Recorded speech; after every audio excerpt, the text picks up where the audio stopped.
안녕하세요, 여러분. 저는 서울 사는 60대 여자입니다. 오늘은 제게 일어난 충격적인 사연을 제보하려고 합니다. 살다 보면 참 많은 일이 일어나는데 이번에 일어난 일은 다사다난했던 우리 가족에게도 역대급으로 놀라운 일이었어요. 남편과 30년이 넘는 결혼 생활을 하며 지역도 4번이나 옮기고 가족 내부에서 마음 편한 날이 없었는데요. 그래도 이번 사건이 유독 크게 느껴지더라고요. 도대체 어떤 일이 있었길래 제가 이러는지 궁금하시죠? 그럼 바로 시작하겠습니다. 저는 처음부터 남편하고 서울에서 살았던 것은 아니에요. 원래는 부산에서 신혼생활을 시작했습니다. 태어나고 자란 곳은 서울인데 남편이 부산 사람이라 부산으로 내려갔거든요. 시댁도 부산이었고 저는 신혼 초반에는 그래서 외로움을 많이 느꼈습니다. 친정 식구들도 친구들도 주변에 없었으니까요. 남편은 은행에 다녀서 일이 매우 바빴기 때문에 깨가 쏟아져야 할 신혼에 오히려 저는 외로웠어요. 물론 남편이 제게 잘해주긴 했지만 근본적인 공허함은 있었습니다. 하필 시어머니가 아들을 사랑하는 전형적인 옛날 사람이라 더욱 그랬던 것 같아요. 시댁은 형편이 어렵지 않은 편이었는데 그래서 지원을 많이 해주셨지만 그만큼 관심도 매우 많았고 바라는 게 적지 않았답니다. 오죽하면 제가 그때 친정 엄마에게 전화로 남편보다 시어머니와 대화하는 시간이 더 길다고 하기까지 했거든요. 그러다 결혼하고 반년 정도 흐르자 남편과 저 사이에 첫째 아이가 생겼습니다. 임신하고 나니까 그래도 덜 외로웠어요. 아직 태어나지는 않았어도 혼자 있는 기분은 아니더라고요. 시어머니는 제가 임신했다고 하니까 반드시 성별이 아들이어야 한다고 낳기 전부터 부담을 주셨습니다. 정말 다행히 우리 첫째는 아들이었어요. 아들을 낳고 육아하느라 바빠서 외로움은 덜 느낄 수 있어 다행이었습니다. 시어머니는 아들을 낳으니 제게 더 연락도 많이 하고 직접 찾아오는 횟수도 늘어났어요. 사랑스러운 손자를 너무 보고 싶어 참을 수가 없다고 하더라고요. 하필 그때 남편이 너무 바빠서 남편보다 시어머니가 우리 아들을 더 많이 안아줬던 것 같아요. 아이를 낳으니 아이가 너무 예뻐서 둘째도 낳고 싶었습니다. 남편과 저는 그래도 둘은 낳자는 마음이 컸기 때문에 첫째를 낳고 3년 뒤에 둘째도 낳게 되었어요. 아이를 둘 이상 낳은 분들은 아실 텐데 같은 배에서 나와도 성격이 다르잖아요. 우리 첫째와 둘째도 그랬어요. 저는 둘 다 아들인데 아들이어도 하나부터 열까지 성별을 제외하고는 같은 점이 없답니다. 그래서 남편과 저는 항상 이 둘이 형제가 맞나 의문이었어요. 첫째는 굉장히 독립적이고 활발했는데 둘째는 순하고 내성적인 아이였습니다. 첫째는 학교에서도 늘 반장 자리를 놓치지 않았는데 둘째는 너무 조용해서 선생님이 일부러 발표도 시킨다고 하실 정도였죠. 물론 이런 성격에는 숨겨진 이야기도 있습니다. 바로 둘째 아들은 어릴 때 많이 아팠거든요. 심장 쪽이 좋지 않아 대학병원에 입원도 했고 큰 수술만 3번을 했답니다. 지금은 아들이 다 커서 이렇게 담담하게 말할 수 있지만 그때는 사는 게 쉽지 않았어요. 아들 얼굴만 봐도 눈물이 나고 작은 아이가 아파하는 것을 보니까 견디기 힘들더라고요. 안 그래도 힘든데 시어머니가 제게 그때 뭐라고 했는지 아세요? 이 말은 30년이 지났는데도 아직도 기억이 나요. 네가 집에서 음식을 제대로 안 먹여서 그런 거 아니야, 응? 아니면 우리 손자가 왜 아파? 엄마 노릇을 잘해야 아이가 튼튼하지. 이러다 내 아들도 잡아먹겠다. 내가 무서워서 살 수가 있겠니, 응? 우리 아들하고 손자 죽으면 내가 너 가만 안 둬. 어머니, 왜 그러세요? 안 그래도 우리 정연이 입원하고 집사람이 힘들어서 살이 얼마나 많이 빠졌는데요. 지금 누구보다 가슴 아픈 것은 집사람이에요. 충분히 아내랑 엄마 역할 잘하니까 너무 그러지 마세요. 이것 봐, 순진하고 착한 우리 아들을 어떻게 구워 삶았길래 이렇게 변해? 원래 엄마 말이라면 다 들었는데 며느리 한 명 잘못 들였다가 가정이 파탄났네. 아이고야, 내 신세야. 시어머니는 둘째 아들이 아픈 이유가 다 저 때문이라고 하더라고요. 너무 속상해서 거기에 대꾸하고 싶지도 않았답니다. 만약 남편이 결혼 생활 내내 제 편이 아니었다면 저는 시어머니 때문에 이혼하고 바로 서울로 올라왔을 거예요. 둘째가 아픈 이유는 병원에서도 제 탓을 하지 않았는데 시어머니는 무조건 제 잘못이라고 하셨습니다. 이렇게 저를 괴롭히던 시어머니와 달리 우리 둘째는 그래도 아픈 내색 없이 병원 생활을 매우 의젓하게 했어요. 워낙 순해서 큰 수술을 3번이나 하면서도 아프다는 말을 전혀 하지 않았습니다. 오히려 제가 옆에서 자꾸 우니까 미안하다고 하더라고요. 그 모습에 저도 아이 앞에서는 다시는 울지 않았습니다. 의사 선생님과 간호사 선생님들의 말도 잘 들어서 나중에 다 완치하고 퇴원할 때 다들 절대 병원에 다시 오면 안 된다고 파티까지 열어주셨습니다. 남편이 은행을 다녀 평소 생활을 힘들지 않았지만 확실히 아이가 아프니까 병원비가 많이 부담되더라고요. 저라도 나가서 돈을 벌고 싶었는데 제가 둘째 곁에 붙어 있어야 하니까 그러지도 못했습니다. 비록 저를 많이 괴롭힌 시어머니였지만 시댁이 여유로운 편이라 도움을 많이 받기도 했어요. 그래서 저도 시어머니가 제게 시집살이를 엄청나게 했어도 꾹 참을 수밖에 없었습니다. 다만 그냥 속으로 나중에 며느리들이 들어온다면 저는 절대로 시집살이를 시키지 않겠다고 다짐하고 또 다짐할 뿐이었습니다. 아무튼 이렇게 둘째의 병원 생활이 완전히 끝난 것은 바로 중학생 때였습니다. 그동안 학교와 병원을 왔다 갔다 하다가 중학생 때는 병원에 입원하지 않아도 되었어요. 너무 기뻤지만 그것도 잠시뿐이었습니다. 왜냐하면 둘째는 몸이 약하고 병의 후유증으로 심한 체육활동을 하지 못했거든요. 사춘기 때 그래서 학교에서 괴롭힘도 많이 당했습니다.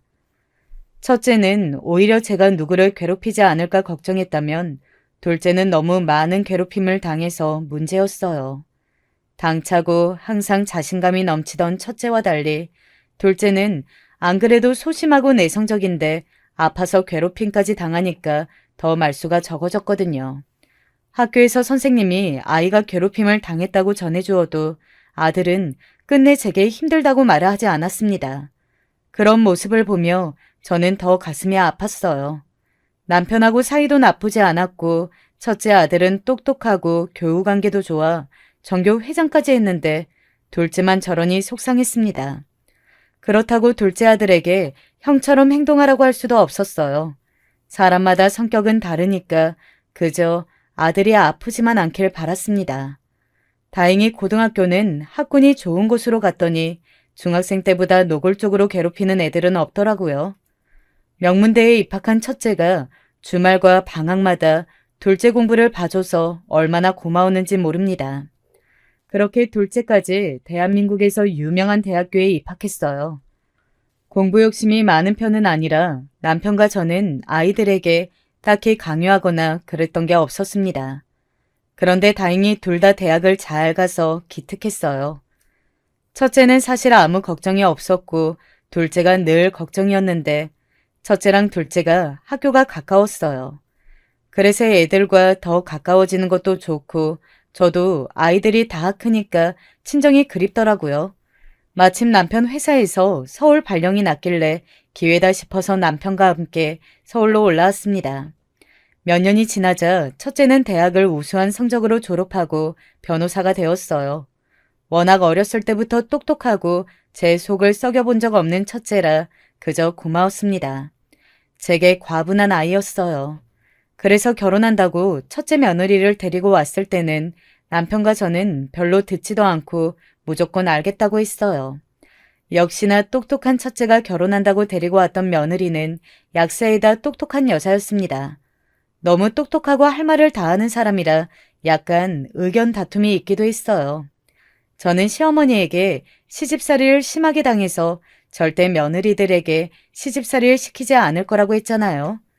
그런데도 평생 순전적으로 살았던 저와 다른 며느리를 보니 약간 당황스럽긴 하더라고요. 예를 들어 이런 사건이 있었습니다. 어머니, 요즘은 시댁이라고 다 어려워하고 그런 거 없어요. 아시죠? 요즘 여자들은 똑똑하기도 하고 다들 사회생활하면서 돈을 벌잖아요. 여자, 남자 가리지 않고 공평한 게 대세예요. 그래서 우리 부부는 추석에는 시댁 먼저, 설에는 친정 먼저 가자고 결정했어요. 요즘 저렇게 하는 집이 많다고 하던데 직접적으로 며느리에게 저런 말을 들으니 당황스럽긴 하더라고요. 그래도 크게 내색하지 않고 알겠다고 대답했습니다. 이 밖에도 첫째 며느리는 제사나 김장은 전혀 참석하지 못한다고 먼저 말했어요. 우리 집이 제사는 1년에 2번 있었거든요. 그렇다고 음식을 많이 하는 것은 전혀 아니고 그냥 간소하게 준비하고 끝내요. 요리를 시킬 생각은 없었는데 며느리가 자기는 약국 일을 하니까 올 수가 없다는 말에 약간 속이 상하긴 했습니다. 김장도 저는 그냥 저녁에 와서 같이 수육이나 먹자고 했더니 불편하다고 대놓고 말하는 모습에 그때는 정이 크게 가지지 않았어요. 첫째 며느리는 집도 부유한 편이었고 외동딸이라 사랑을 많이 받으며 자랐다고 하더라고요. 남의 집 귀한 딸이라고 생각하는데도 저는 아직 옛날 사람이라 그런 며느리를 이해하려고 노력하면서도 한편으로는 서운했습니다. 이런 마음이 들 때였는데 둘째가 갑자기 결혼한다고 여자를 데리고 왔어요. 사실 그 모습을 보고 남편과 저는 매우 놀랐습니다.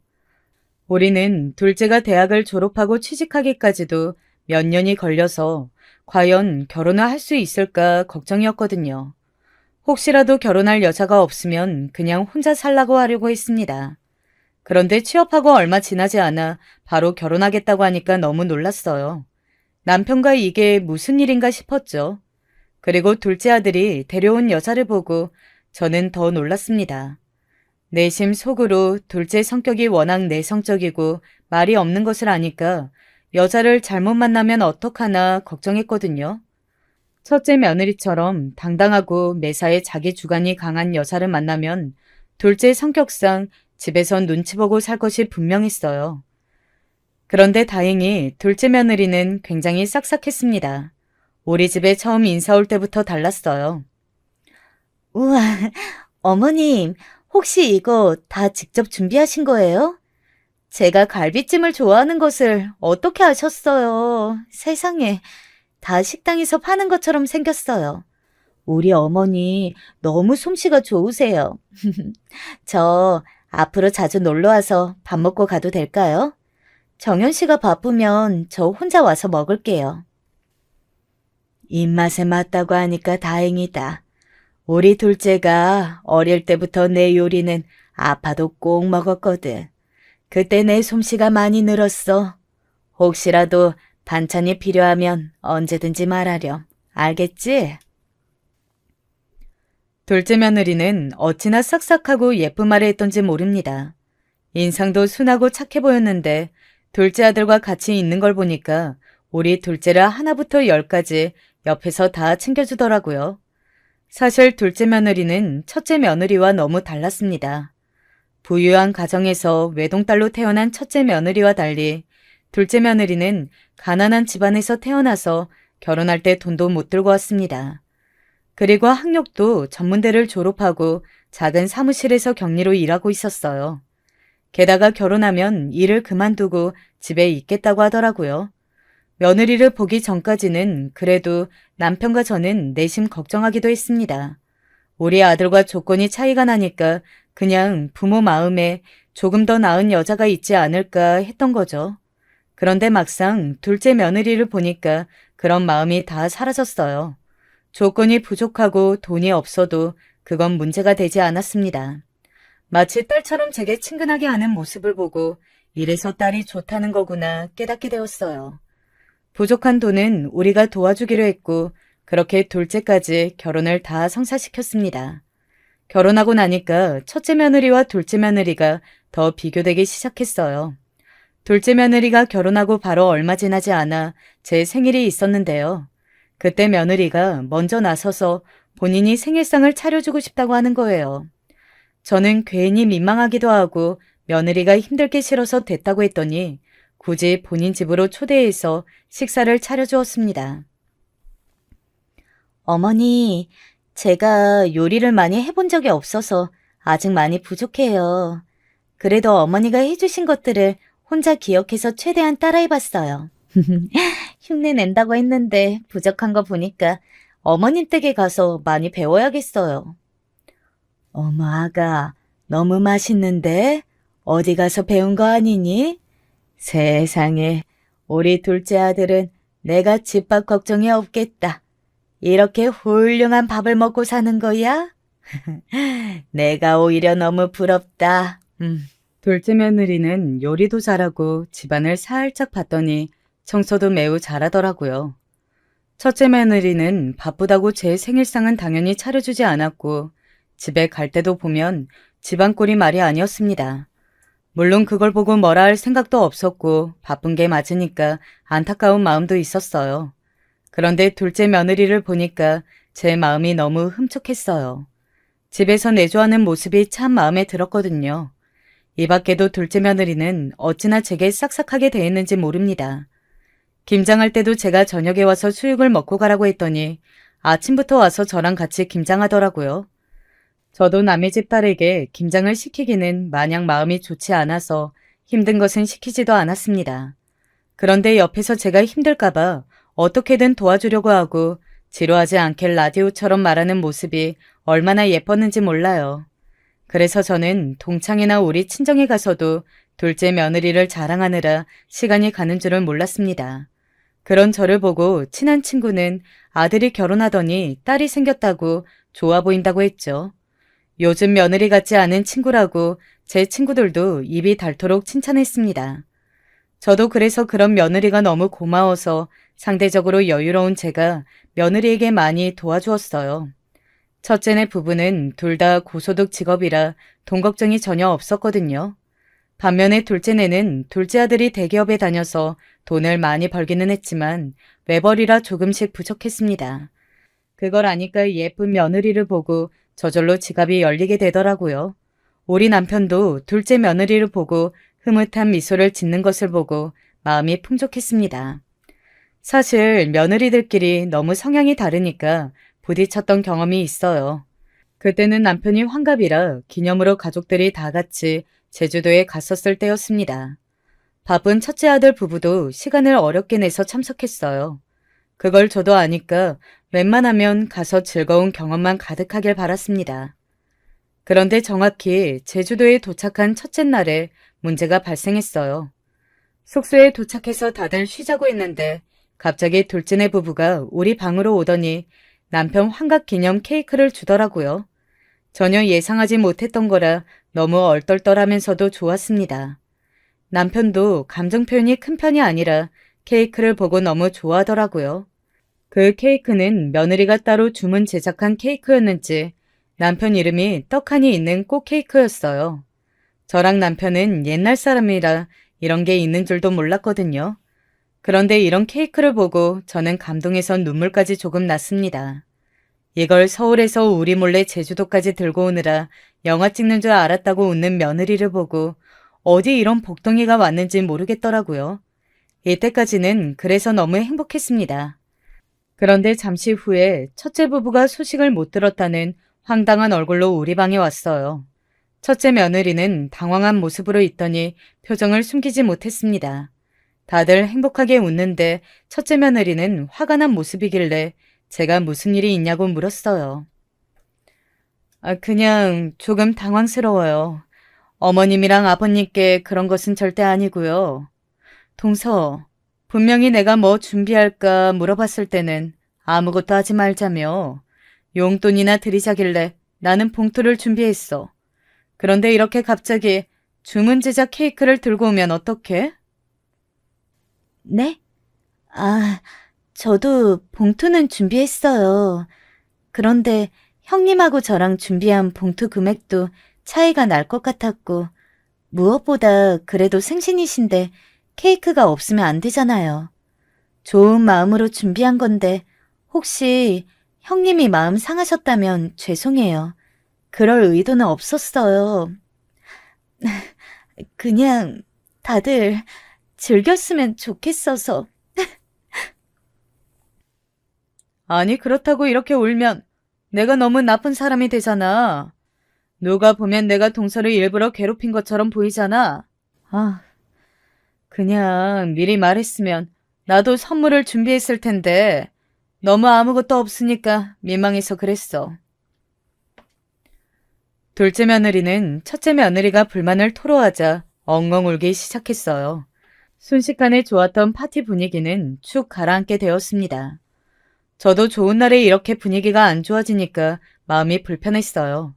몇 분 전까지는 행복했는데 둘째 며느리는 울기까지 하니 속상했습니다. 그래서 나서서 둘을 말렸어요. 케이크나 선물을 준비하지 않아도 첫째 며느리가 믿거나 그러진 않았거든요. 워낙 쉬는 날도 제대로 없이 바쁜 사람인 것을 저도 알고 있었어요. 그저 깜짝 파티를 준비한 둘째 며느리에게 고마웠던 거지 첫째 며느리에게 눈치를 주거나 그럴 생각은 전혀 없었습니다. 그래서 첫째 며느리에게는 괜찮다고 안심시키고 둘째 며느리에게는 속이 상하지 않아도 된다고 고맙다고 하느라 바빴어요. 그렇게 무슨 정신으로 첫째 날이 지나갔는지도 모르겠습니다. 다음 날에 본격적으로 관광하는데 케이크 사건이 자꾸 떠올라서 저도 마음이 편하지 않더라고요. 다행히 그 뒤로는 큰 갈등 없이 다들 서울로 왔는데 이때부터 며느리들은 서로 불편한 게 눈에 보였습니다. 왜냐하면 첫째 아들 부부는 갑자기 제주도 여행 이후로 친정에 먼저 들린 다음에 우리 집에 온다고 했거든요. 말로는 거리 때문에 그렇다고 하는데 첫째 며느리의 친정도 서울이라 가까웠거든요. 누가 봐도 둘째 며느리 때문에 둘이 마주치고 싶은 마음이 들지 않아서 그렇다고 생각했습니다. 그래서 저도 알겠다고 대답할 수밖에 없었어요. 집안에 행사가 있어서 어쩔 수 없이 만날 때도 둘 사이에 냉랭한 분위기가 가득했습니다. 제주도 사건 이후로 제 앞에서 둘이 대놓고 싸우거나 그런 것은 없었는데 누가 봐도 사이가 좋아 보이지 않았어요. 저까지 불편해지는 기분이라 웬만하면 며느리들이 만나지 않길 바라게 되더라고요. 다만 둘째 며느리가 첫째 며느리보다 제게 연락도 자주 하고 애교도 많으니까 저도 모르게 둘째에게 더 마음이 갔습니다.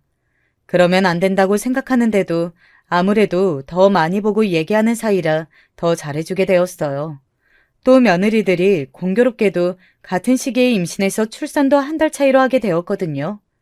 친정이 부유한 첫째 며느리는 친정에서 태교 여행도 보내주고 출산 병원도 비싸기로 유명한 곳이었습니다. 아이를 낳고 조리원도 비싼 곳으로 유명한 곳에 예약해 놓은 상태더라고요. 반면 둘째 며느리는 친정이 워낙 어려워서 도움을 전혀 받지 못하고 있었죠. 안타까운 마음에 제가 조리원 비용을 내주기도 했습니다. 어머니, 제가 어머님이 만든 나물을 좋아하는 거 어떻게 하시고 이렇게 준비해 주셨어요? 우와, 조리원 비용도 내주셨는데 이렇게 출산한 며느리를 위해 반찬까지 다 만들어주시고 진짜 친구들한테 자랑해야겠어요. 언제나 건강이 최고야. 알지? 아가, 혹시라도 또 필요한 것 있으면 언제든지 말해. 아기 키우다 보면 별일이 다 있는데 그때 경제적으로 힘들면 반드시 말하렴. 내가 도울 수 있을 때까지 도울게. 아이를 낳고 며느리들의 태도는 확연히 더 달라지기 시작했어요. 제게 몸이 안 좋다고 아이를 안 보여주는 첫째 며느리와 달리 둘째 며느리는 아이를 자주 데리고 왔거든요. 둘 다 소녀를 낳았는데 저는 아들만 있어서 소녀들을 보니 너무 예뻤습니다. 특히 더 자주 보는 둘째 손녀는 마음이 조금 더 갔어요. 첫째 손녀는 딱 명절과 생일이 있는 날에만 볼 수 있었거든요. 반면에 둘째 손녀는 거의 주말마다 보니까 제가 키운 것 같고 예뻤습니다. 특히 둘째 며느리가 아이를 낳고 돈을 조금이라도 벌어야겠다고 아르바이트를 하기 시작했거든요. 일주일에 2번 정도 카페에서 일했는데 그때 제가 아이를 무료로 봐주면서 손녀와 더 가까워졌습니다. 그러다 손녀들이 5살이 되었을 때 사건이 발생했어요. 바로 둘째 손녀가 몸이 아파 병원에 갔더니 심장 쪽이 좋지 않다고 했다고 하더라고요. 저는 둘째 아들이 어렸을 때 심장이 아파서 병원에 입원하고 수술까지 했던 기억이 나서 심장이 떨어지는 줄 알았습니다. 울면서 어떡하냐고 묻는 둘째 며느리를 달래느라 고생하기도 했어요. 오열하는 며느리를 보니 저는 예전에 제가 떠오르기도 했습니다. 그때 제가 매몰차게 말했던 시어머니와 달리 저는 무조건 며느리를 안심시켰어요. 며느리는 그때부터 손녀를 데리고 대학병원에 다니기 시작했습니다. 아이가 아프면 엄마 마음이 찢어진다는 것을 누구보다 아는 저는 제가 나서서 손녀의 병원비를 대기 시작했어요. 조금이라도 며느리의 마음이 편하길 원했기 때문입니다. 천만 다행이었던 것은 바로 손녀가 우리 아들처럼 심각한 상태는 아니었다는 거였어요. 수술도 간단한 수술로 한 번이면 완치가 될 것 같다고 하더라고요. 하지만 아무리 작은 수술이라도 엄마 마음은 그렇지 않으니 며느리에게 제가 할 수 있는 최선의 노력을 다했습니다. 둘째 손녀의 수술을 성공적으로 마무리했지만 며느리는 그런 손녀가 안쓰러웠는지 잘해주고 싶다고 카페에서 일하는 시간도 더 늘리더라고요. 열심히 사는 며느리의 모습이 참 예뻤어요. 그런데 그때부터 며느리가 자꾸 첫째 손녀와 둘째 손녀를 비교하기 시작했습니다. 정작 첫째 며느리는 가만히 있었는데 둘째 며느리가 나서서 먼저 말하더라고요. 어머니, 저도 우리 아영이를 지수가 다니는 영어 유치원에 보내고 싶어요. 저번에 어머니 생신 때 영어로 유창하게 말하는 것을 보더니 아영이가 집에서 자기도 영어 유치원에 가고 싶다고 울더라고요. 남편 돈으로 보내는 것은 조금 무리가 있더라고요. 제가 카페에서 일하는 것도 한계가 있고 속상해요. 어머 아가, 그런 일이 있었어? 그러면 내가 돈을 보내줄 테니까 아영이도 영어 유치원에 보내렴. 원래 얘들은 남들을 보고 다 하고 싶어 하거든. 안 그래도 아픈 아이잖아. 내가 그 기분을 알아. 그러니까 아영이가 하고 싶다고 하면 시켜주자. 어머니, 감사해요. 우리 아영이가 어머니 덕분에 호강하네요. 그러면 남편하고 상의해서 영어 유치원에 보내도록 할게요. 우리 아영이 부족함 없이 키우고 싶어요. 둘째 며느리는 아이를 낳고 원래도 그랬지만 첫째 며느리와 비교되는 것이 속상해 보였습니다. 그 뒤로 또 어느 날은 둘째 며느리가 제게 할 말이 있다고 하더라고요. 너무 심각한 얼굴로 말하길래 저는 둘째 아들이 사고를 친 줄 알았어요. 그럴 아들이 아니라는 것을 누구보다 제가 더 잘 알지만 혹시나 싶은 마음이었죠. 가면서 오만 생각을 다 했어요. 그런데 며느리를 따로 만났더니 우리 아들의 문제가 아니고 바로 며느리의 친정 문제였습니다. 며느리는 본인 엄마가 사기를 당해서 빚이 생겼다고 엉엉 울었어요. 너무 크게 울어서 보는 사람이 더 안쓰러워 보였습니다. 카페에서 만났는데 다른 사람들이 다 쳐다볼 정도였죠. 사실 며느리에게 말을 듣고 저는 놀라긴 했습니다. 왜냐하면 그 금액이 무려 3천만 원이었거든요. 300 정도면 제가 비상금 통장을 털어서 몰래 도와주었을 텐데 3천만 원이라 고민하기 시작했습니다. 비상금 통장에는 800이 전부였거든요. 또 얼마 전까지 둘째 손녀의 병원비를 다 내느라 은퇴한 남편과 제가 적금까지 깰 형편이었습니다. 그래서 선뜻 도와주겠다는 말이 나오지 않았어요. 제가 고민하는 모습을 보자 며느리는 괜찮다고 그냥 해본 말이라고 하더라고요. 저도 집에 가서 고민하고 알려주겠다고 했죠. 집에 가서 남편에게도 털어놓았더니 남편도 같이 고민하기 시작했어요. 3천이라는 돈이 절대 적은 돈이 아니잖아요. 며느리는 아들에게는 걱정시키고 싶지 않다고 하면서 빌려주지 않아도 되니까 반드시 우리 아들에게는 비밀로 해달라고 했습니다. 남편과 둘이 결국 적금을 깨는 것으로 결론을 내렸어요. 둘째 며느리가 워낙 평소에 우리한테 잘했으니까 우리도 보답하고 싶은 마음이었습니다. 그리고 그때가 금요일이고 은행 시간이 끝날 때라 월요일 아침에 바로 가서 적금을 깨고 며느리를 찾아갈 생각이었어요. 그런데 다음 날인 토요일 아침에 사건이 발생했습니다. 며느리가 갑자기 전화가 와서 받았더니 손녀가 쓰러져서 응급실에 갔다는 거예요. 너무 놀라서 당장 남편하고 가겠다고 했더니 이미 집에 와서 굳이 병원에 올 필요는 없다고 했습니다. 그런데 그러면서 며느리가 사는 것이 너무 힘들다고 엉엉 울기 시작했어요. 어머니, 제 인생은 왜 이럴까요? 친정은 가난하고 심지어 빚까지 있고 우리 딸은 아파서 이렇게 제 심장을 들었다 놨다 하고 저도 형님처럼 부유한 가정에서 태어났으면 달랐을까요? 요즘 특히 형님이 너무 부러워요. 저도 그렇게 살고 싶어요. 아가, 너는 충분히 최선을 다해서 살고 있어. 그러니까 너무 슬퍼하지 마, 응?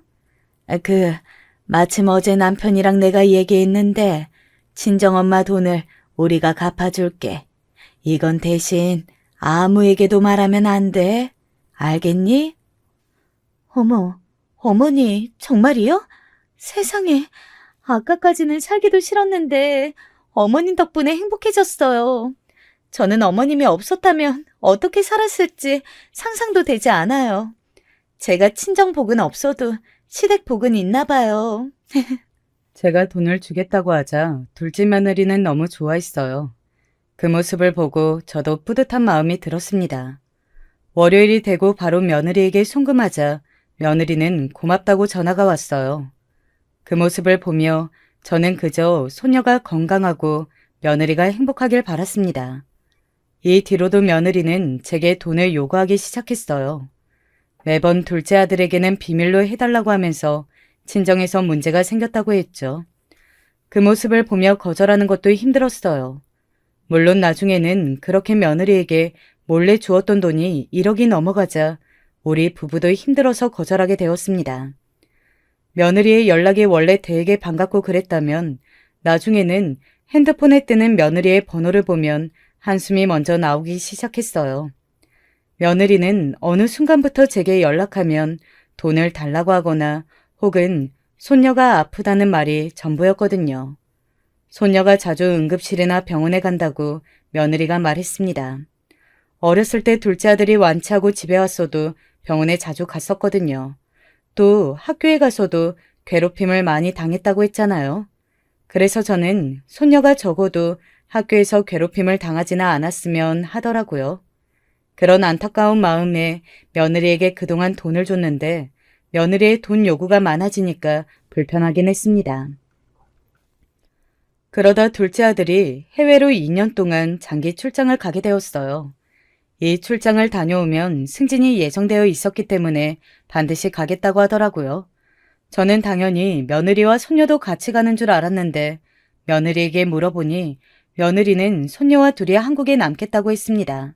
손녀가 해외로 나가면 지금처럼 병원에 자주 가면 그때는 자기가 버틸 수 있을지 모르겠다고 하더라고요. 듣고 보니 또 맞는 말이라 그렇게 하라고 했죠. 둘째 아들이 미국으로 떠나고 둘째 며느리는 연락이 눈에 띄게 적어지기 시작했어요.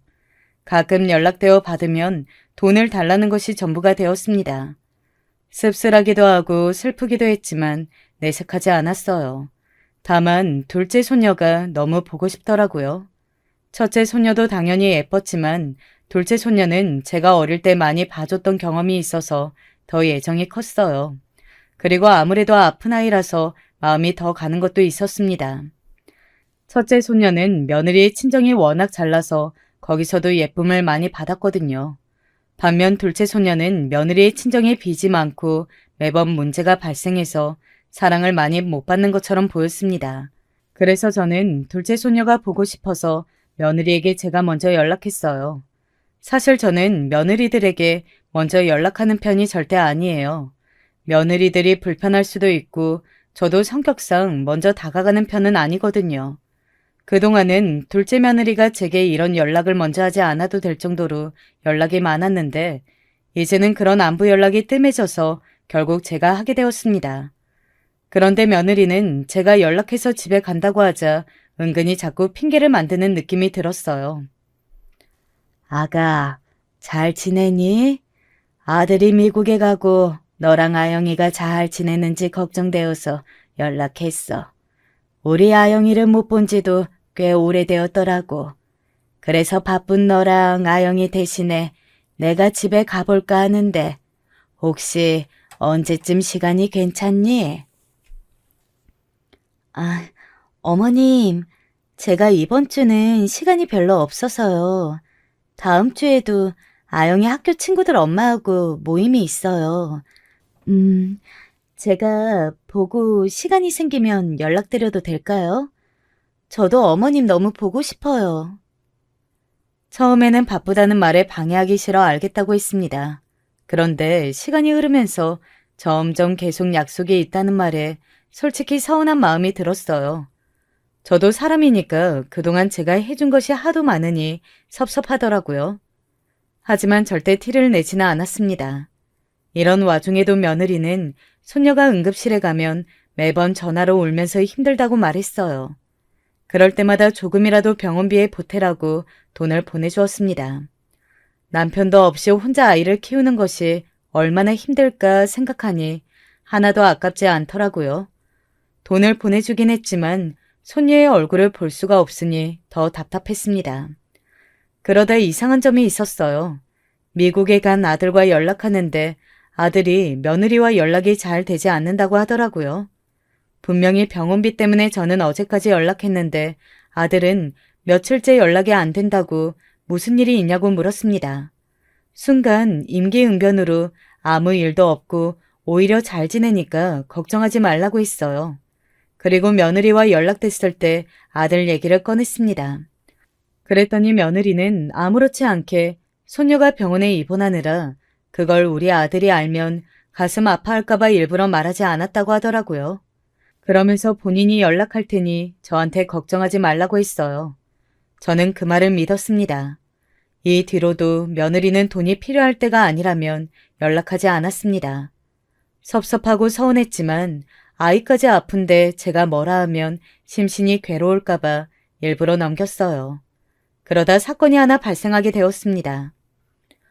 미국에 간 둘째 아들이 제게 집에 있는 어떤 책을 택배로 보내달라고 하더라고요. 며느리에게 부탁하려고 하니 며느리가 아이를 돌보느라 시간이 없다고 했대요. 그래서 저는 알겠다고 하고 며느리에게 연락했더니 또 받지 않았습니다. 문자로 집에 갈 테니 놀라지 말라고 했더니 바로 전화가 왔어요. 그러면서 마침 잘 됐다고 손녀가 집에 있으니 본인이 볼일을 보고 올 동안 집에서 편하게 있으라고 했습니다. 저는 그 말을 듣고 뛸 듯이 기뻤어요. 오랜만에 사랑하는 손녀를 볼 생각에 백화점에 가서 손녀가 좋아하는 마카롱도 사고 며느리가 좋아하는 갈비찜도 새로 만들어서 갔습니다. 혼자 아이를 키우는 게 힘드니까 반찬도 만들어 먹지 못할 것 같아서 반찬도 8개를 만들었어요. 준비하면서 하나도 힘들지 않았습니다. 그냥 뭐를 바라고 한 것도 아니고 그저 며느리와 손녀가 잘 먹으면 그걸로 만족했거든요. 집에 갔더니 며느리는 제가 오자마자 바로 집 밖을 나갔습니다. 앉아서 얘기라도 하면 좋을 텐데 급한 일이 있다고 옷을 입고 나가더라고요. 그 모습을 보고 서운한 감정이 들었지만 손녀 앞이라 최대한 내색하지 않았습니다. 그리고 손녀와 함께 맛있는 것도 먹으며 아들에게 줄 책도 챙겼어요. 텔레비전을 보며 손녀와 대화하는데 손녀가 이상한 말을 하기 시작했습니다. 처음 이상하다고 생각했던 점은 바로 손녀의 건강 문제였어요. 분명히 제가 알기로 손녀는 저번 주에도 몸이 아파 병원에 다녀온 걸로 아는데 그날은 아무렇지 않아 보였거든요. 내심 다 나은 건가 싶어서 행복하기도 하고 또 아프면 안 되니까 노파심에 병원에 자주 가는 게 힘들지 않냐고 물었습니다. 그랬더니 손녀가 뭐라 했는지 아세요? 응? 할머니, 나 안 아파. 머리도 안 아프고 배도 하나도 안 아파. 그런데 엄마가 자꾸 내가 짜증을 조금만 내도 아프냐 하면서 병원에 데려가서 슬퍼. 그래서 앞으로는 아파도 안 아픈 척을 하려고. 아가, 그게 무슨 소리야? 아파서 응급실도 가고 저번 주에도 병원에 가서 주사를 맞았다고 하던데? 할머니가 우리 아영이 걱정돼서 오늘 이렇게 찾아왔잖아. 우리 손녀 아프면 안 되니까. 나 응급실 간 적 없는데? 할머니, 지금 무슨 소리라는 거야? 아니야. 나 퇴원하고 응급실 간 적 없어. 그때 간호사 선생님들도 나한테 당분간 병원 안 와도 된다고 했어. 나 진짜 멀쩡해. 손녀가 자기는 아프지 않다고 하더라고요. 그 말을 듣는데 저는 너무나도 혼란스러웠습니다. 며느리가 분명히 매달 아프다면서 돈을 가져갔는데 이게 무슨 일인가 싶었어요. 물론 손녀가 아프지 않다는 것은 제가 제일 듣고 싶은 말이긴 했습니다. 하지만 순간 이상한 감정이 들더라고요. 손녀에게 응급실에 간 적이 없냐고 물어도 손녀는 몇 번이나 아니라고 했습니다. 그래도 손녀가 아직 어리기도 하고 아이들은 원래 거짓말을 종종 하잖아요. 또 저는 그때는 며느리가 아무리 돈이 급해도 설마 어린아이의 건강을, 그것도 자기 딸의 건강을 이유로 돈을 가져가지는 않았을 거라고 믿었습니다. 꺼림칙한 채로 손녀와 대화하는데 이상한 소리를 자꾸 하더라고요. 너무 혼란스러웠는데 거기서 제일 제가 듣고 소름이 끼쳤던 얘기가 뭔지 아세요? 저는 순간 제가 잘못 들은 줄 알고 손녀 앞에서 가만히 굳어버렸어요. 할머니가 마카롱 사주니까 너무 좋다. 엄마는 비싸다고 절대 안 사주거든. 그런데 할머니, 나는 친할머니가 왜 2명이나 돼? 같은 반 친구들은 할머니가 외할머니, 친할머니 2명이라는데 나는 친할머니만 2명이잖아. 아가, 이건 또 무슨 소리니? 친할머니가 왜 2명이야? 할머니가 바로 아영이의 친할머니잖아. 아빠의 엄마가 할머니야. 아영이 아빠 1명이지? 그래서 친할머니도 1명이야. 그런가? 근데 김씨 아저씨는, 아니야. 이건 엄마가 절대 말하면 안 된다고 했어. 아니야, 할머니, 아무것도 아니야. 엄마가 이거 말하면 아빠가 평생 외국에서 안 온다고 했어. 할머니, 못 들은 걸로 해줘. 손녀가 갑자기 본인의 입을 2 손으로 막았어요. 그러더니 그 뒤로 제겐 눈길도 주지 않고 혼자 과자를 먹기 시작했습니다. 본인 방으로 들어간 손녀를 아무리 불러도 모른 척하는 모습에 저는 순간 소름이 돋았습니다. 제가 분명히 귀로 김아저씨라는 소리를 들었잖아요. 저는 심장이 쿵쿵 뛰기 시작했어요. 우리 아들의 성은 정씨였고 아무리 생각해도 김아저씨라는 말이 그냥 넘어가지 않더라고요. 집에 와서 진정하고 생각하려 해도 이상했습니다. 이걸 일단 남편에게 말해야 하나 싶었는데 괜히 일을 크게 만드는 것 같더라고요. 하지만 며칠을 생각해도 수상해서 결국 저는 혼자라도 뒷조사를 하려고 했습니다. 왜냐하면 며칠 뒤 며느리가 또 연락 와서 손녀가 응급실에 갔다고 하더라고요. 생각해보면 한 번도 며느리는 병원 영수증을 보여주거나 세세한 결제 내역을 알려준 적이 없었습니다. 저는 당연히 의심하지 않고 그저 아프다는 말을 들으면 돈을 보내주기 바빴어요. 우리 둘째 아들이 아팠을 때 시어머니는 제게 병원비가 정확히 어떤 부분에서 얼마나 나왔는지 검사하셨거든요. 그래서 돈을 1원도 더 받지 못했고 항상 시어머니에게 병원비에 관해 물을 때는 심장이 두근거렸습니다. 그 기억에 일부러 며느리에게 그저 수고했다고 통상 나오는 응급실 비용의 배가 되는 금액을 보냈던 거였어요. 우리가 부자도 아니고 저도 당연히 적금도 깨고 첫째 아들이 준 용돈으로 충당하고는 했습니다. 그래도 며느리에게 부담을 주고 싶지 않아서 혼자 몰래 마트에 일하러 가야 하나 싶었던 거죠. 며느리는 또 울면서 손녀가 아파서 병원에 갔다고 했습니다. 저는 그래서 처음으로 며느리에게 제가 마침 근처니까 가서 대신 돈을 결제하겠다고 했어요. 그랬더니 며느리는 갑자기 집에 가는 길이라고 말을 바꿨습니다. 너무 수상해서 결국 저는 하고 싶은 말을 하게 되었습니다. 그래, 그럼 내역을 보내줄래?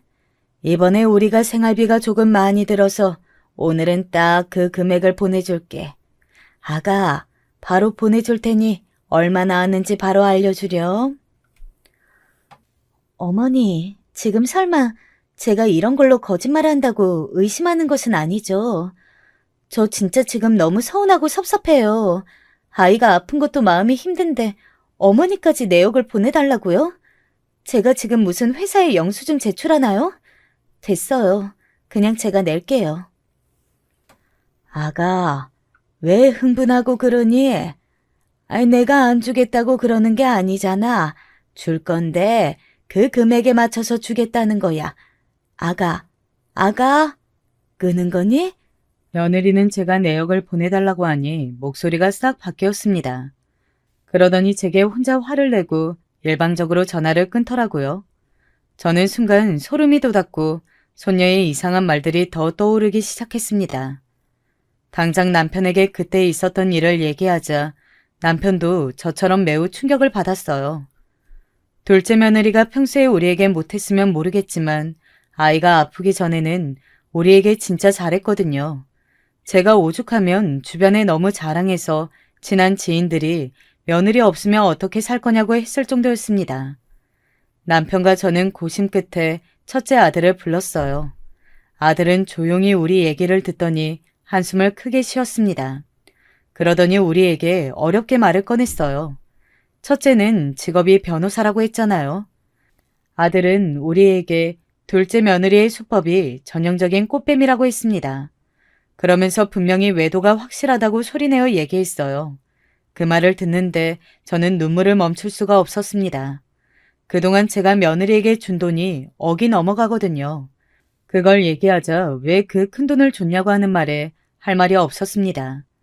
제가 너무 우니까 남편은 괜찮다고 했지만 만약 며느리가 외도가 사실이라면 너무 충격일 것 같았어요. 그래도 혹시라도 아닐 가능성이 있으니 저는 충분히 뒷조사를 해보자고 했습니다.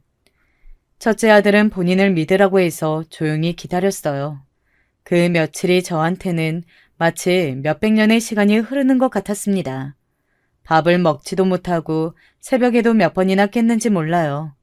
남편은 차분하게 기다리자는데 저는 그럴 수가 없더라고요. 그리고 마침내 약 일주일이 지나자 첫째 아들이 우리 집에 오겠다고 했습니다. 제가 급하게 전화로 외도가 맞냐고 했더니 일단 만나서 얘기하자고 하더라고요. 온몸이 덜덜 떨려서 약국에 가서 청심환을 사 먹을 정도였습니다. 이윽고 첫째 아들이 도착했는데 아들도 충격인지 얼굴이 하얗게 질려 있었습니다. 우리 얼굴 보고 한숨을 몇 번 쉬더니 어렵게 얘기를 꺼냈어요. 그리고 저는 아들의 말을 듣고 그만 그 자리에서 실신하게 되었습니다. 엄마, 아버지, 지금부터 내가 하는 말 잘 들어요. 재수 씨는 단순히 외도가 아니에요.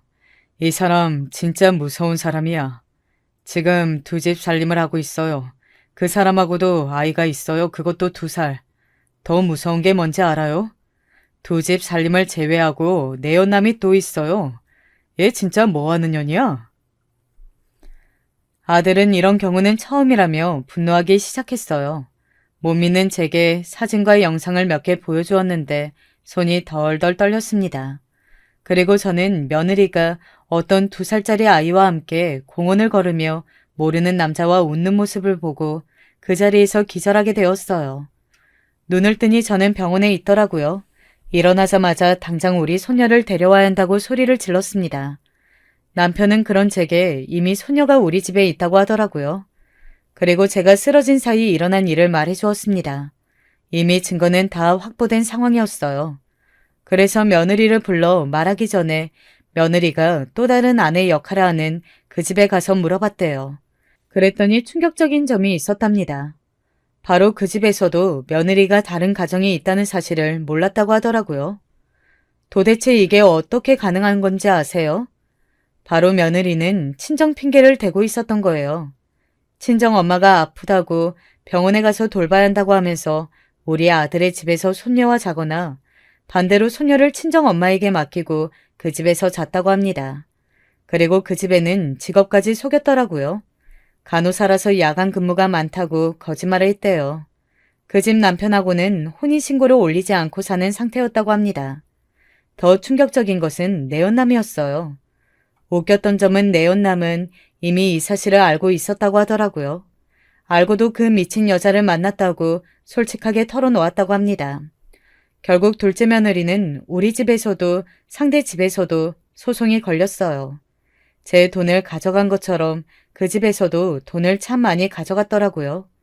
변호사인 제 첫째 아들 덕분에 무사히 해결할 수 있었답니다. 이 과정을 겪으며 저는 둘째 아들과 손녀가 받을 상처가 걱정되었어요. 다행히 둘째 아들은 덤덤하게 아내가 아이를 낳고 조금씩 변하고 있었다고 말했습니다. 그렇게 큰 상처는 받지 않았다고 저를 오히려 위로했어요. 소녀는 당연히 한국에 온 둘째 아들이 키우기로 했습니다. 아무래도 혼자 키우는 것은 힘드니까 우리 집에서 같이 사는 것으로 결정했어요. 그래서 지금은 소녀와 함께 살고 있답니다. 소녀가 충격을 받을까봐 일부러 소녀에게는 엄마가 그냥 앞으로 같이 안 산다고 했어요. 그랬더니 정말 의외로 소녀가 뭐라고 했는지 아세요?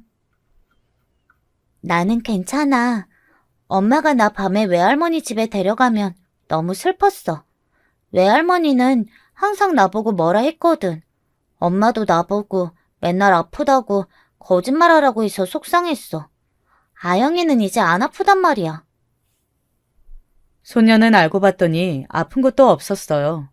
오히려 너무 멀쩡했고 제가 노파심에 큰 병원에 데려가서 건강검진을 시켰더니 결과도 멀쩡하더라고요. 너무 다행이면서도 이런 아이를 제게 아프다고 거짓말해서 돈을 뜯어간 둘째 며느리가 너무 원망스러웠습니다. 결국 그 여자는 지금 교도소에 들어갔어요. 그렇게 순한 얼굴을 하고 이런 짓을 벌일 거라고는 상상도 하지 못했습니다. 한동안 저는 충격에 살이 너무 많이 빠져서 영양실조까지 걸렸어요. 도저히 사람을 믿을 수도 없었고 불안함에 매일 밤 잠드는 것이 무서웠습니다. 이런 저를 첫째 며느리가 좋은 약이라고 약을 주더라고요. 그 모습을 보며 그냥 조금 서먹하더라도 첫째 며느리처럼 어느 정도 선이 있는 게 좋다는 생각이 들더라고요. 첫째 며느리는 이 모든 사실이 밝혀지자 애초에 동서는 정이 안 갔다고 호탕하게 웃었습니다. 여우짓을 얼마나 하던지 꼴도 보기 싫었다고 하더라고요. 여러분, 여기까지가 제가 준비한 사연입니다. 재밌게 들으셨나요? 여러분이 즐거우셨다면 정말 다행입니다. 들어주셔서 진심으로 감사합니다. 안녕하세요. 저는 지금 경기도에 살고 있는 30 넘은 남성입니다. 요즘 유튜브에 재미있는 것도 없고 해서 계속 뭐 볼 거 없나 찾다가 사연 유튜브 보고 요즘 거의 중독처럼 보고 있네요. 생각해보니 제 사연도 한번 보내봐도 좋을 것 같아서 제 이야기를 써봅니다. 다들 어릴 때 이야기부터 하시던데 저도 그렇게 해야겠네요. 저는 원래 서울에서 나고 자란 사람입니다. 집은 정말 그냥 평범한 중산층이었고요. 아버지는 공대 나와서 건설 쪽 전기 일 하시는 분이었고 어머니는 가정주부였고요. 아버지가 좀 깐깐한 성격이라 어머니가 좀 고생을 하셨죠. 아버지는 깐깐하고 정확한 대신 돈도 잘 벌어오시고 한번 쓰시면 잘 쓰는 편이어서 또 자식으로서는 참 좋은 아버지였던 것 같아요. 아마 어머니는 같이 사시기엔 좀 고되셨을지도 모르겠지만요. 저는 형하고 둘이 자랐는데 아들만 둘이다 보니 아버지는 딸이 참 고프셨던 것 같습니다.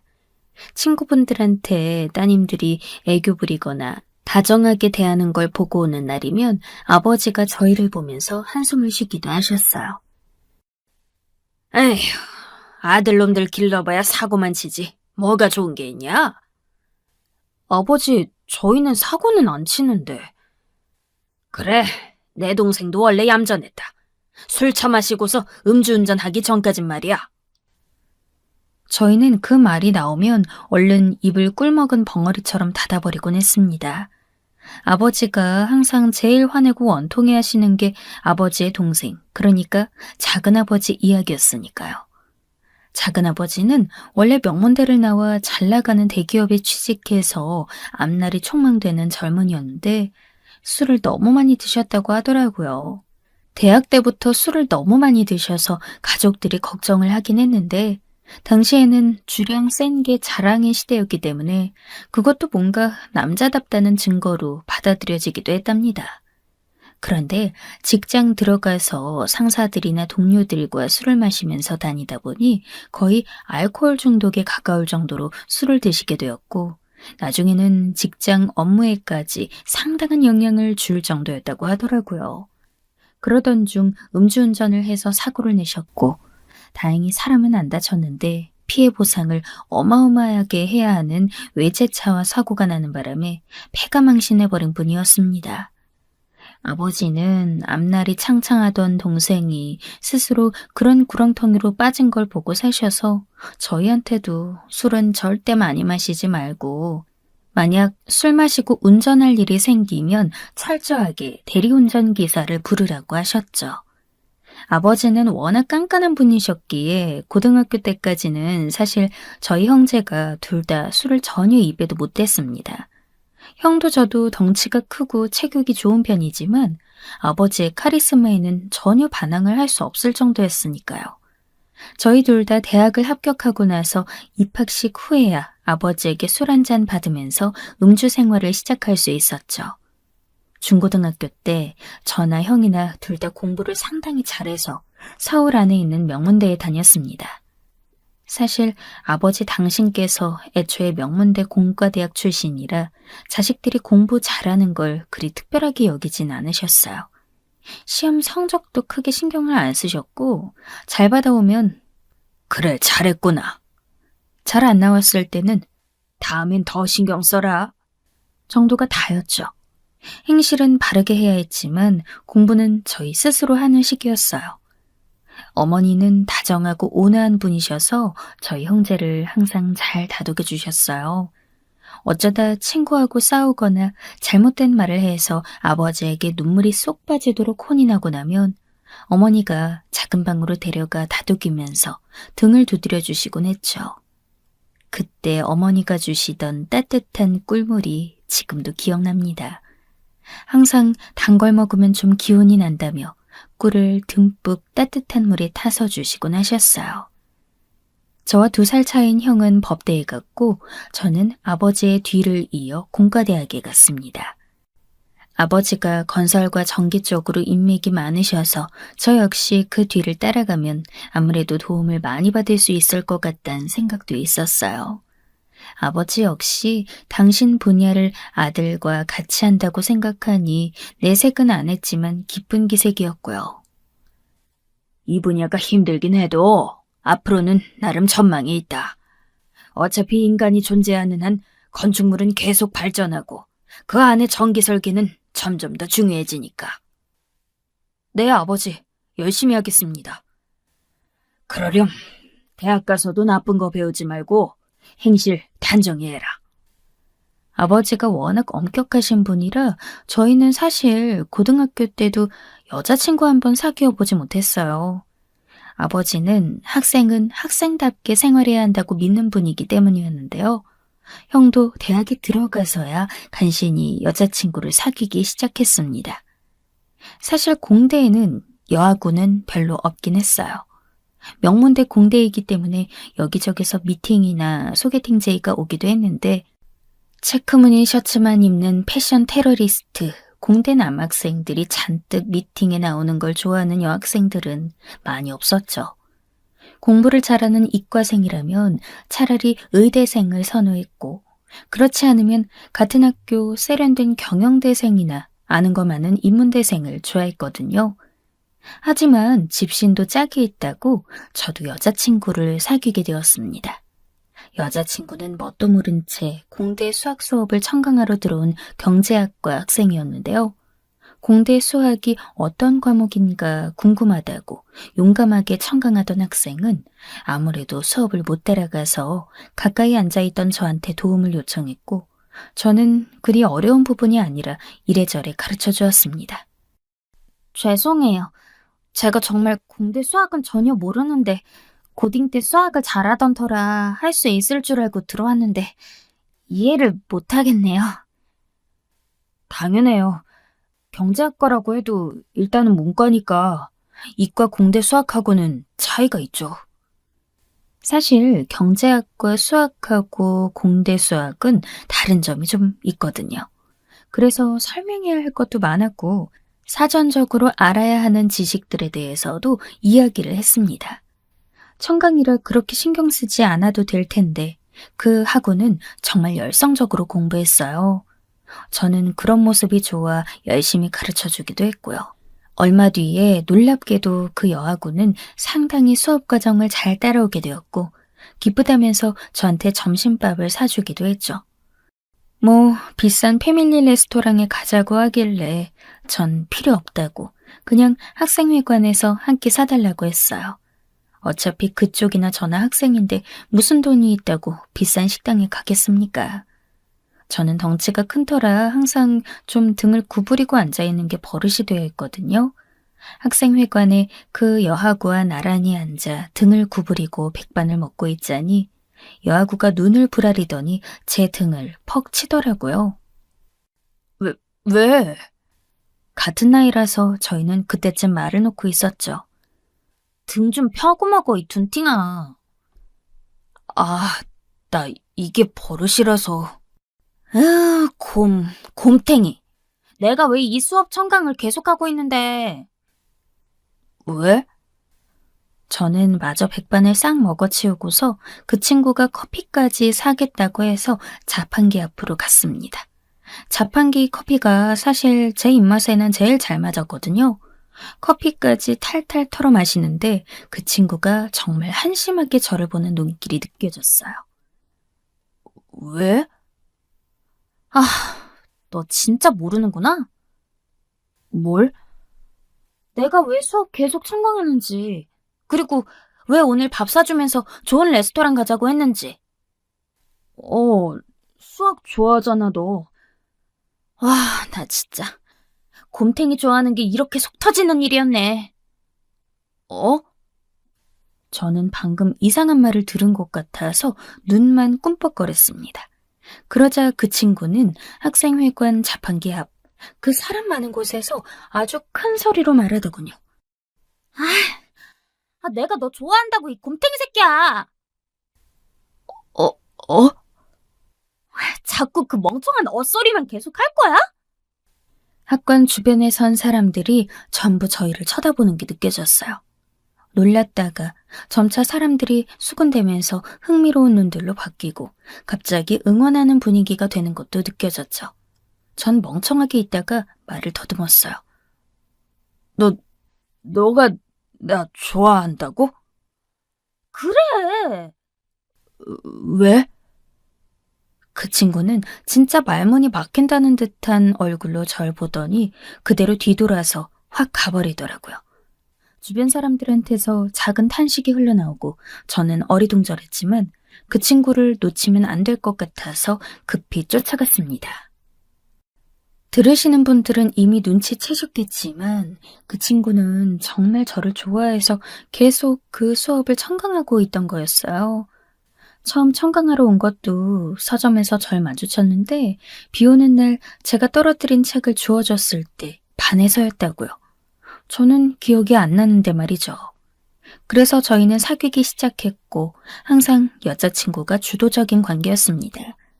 여자친구는 행동력, 추진력 있는 타입인데다가 화끈한 성격이라서 항상 제가 끌려다니는 편이었죠. 그래도 불만은 없었어요. 여자친구도 모범적인 사람이라서 문제가 될 만한 걸 바란 적은 단 한 번도 없었으니까요. 심지어 여자친구는 저를 졸라서 저희 집 앞까지 가서 아버지를 뵙기도 했습니다. 아버지는 인사하는 여자친구를 보고서 밝은 얼굴로 인사하신 뒤 만족스러워하셨죠. 아가씨가 아주 인사성도 밝고 예의도 바르다면서요. 여자친구는 빈손으로 가지도 않았고 작은 홍삼 세트를 하나 사서 드렸거든요. 그래서 저희는 대학 시절 내내 사귀고 졸업한 이후에도 계속 관계를 이어갔습니다. 둘 모두 졸업하고서 취업은 상당히 빠르게 잘한 편이었고요. 저는 아버지 분야인 건설 중 전기 설계와 기술 쪽으로 들어갔고 여자친구는 대기업 사무직 신입사원으로 입사했습니다.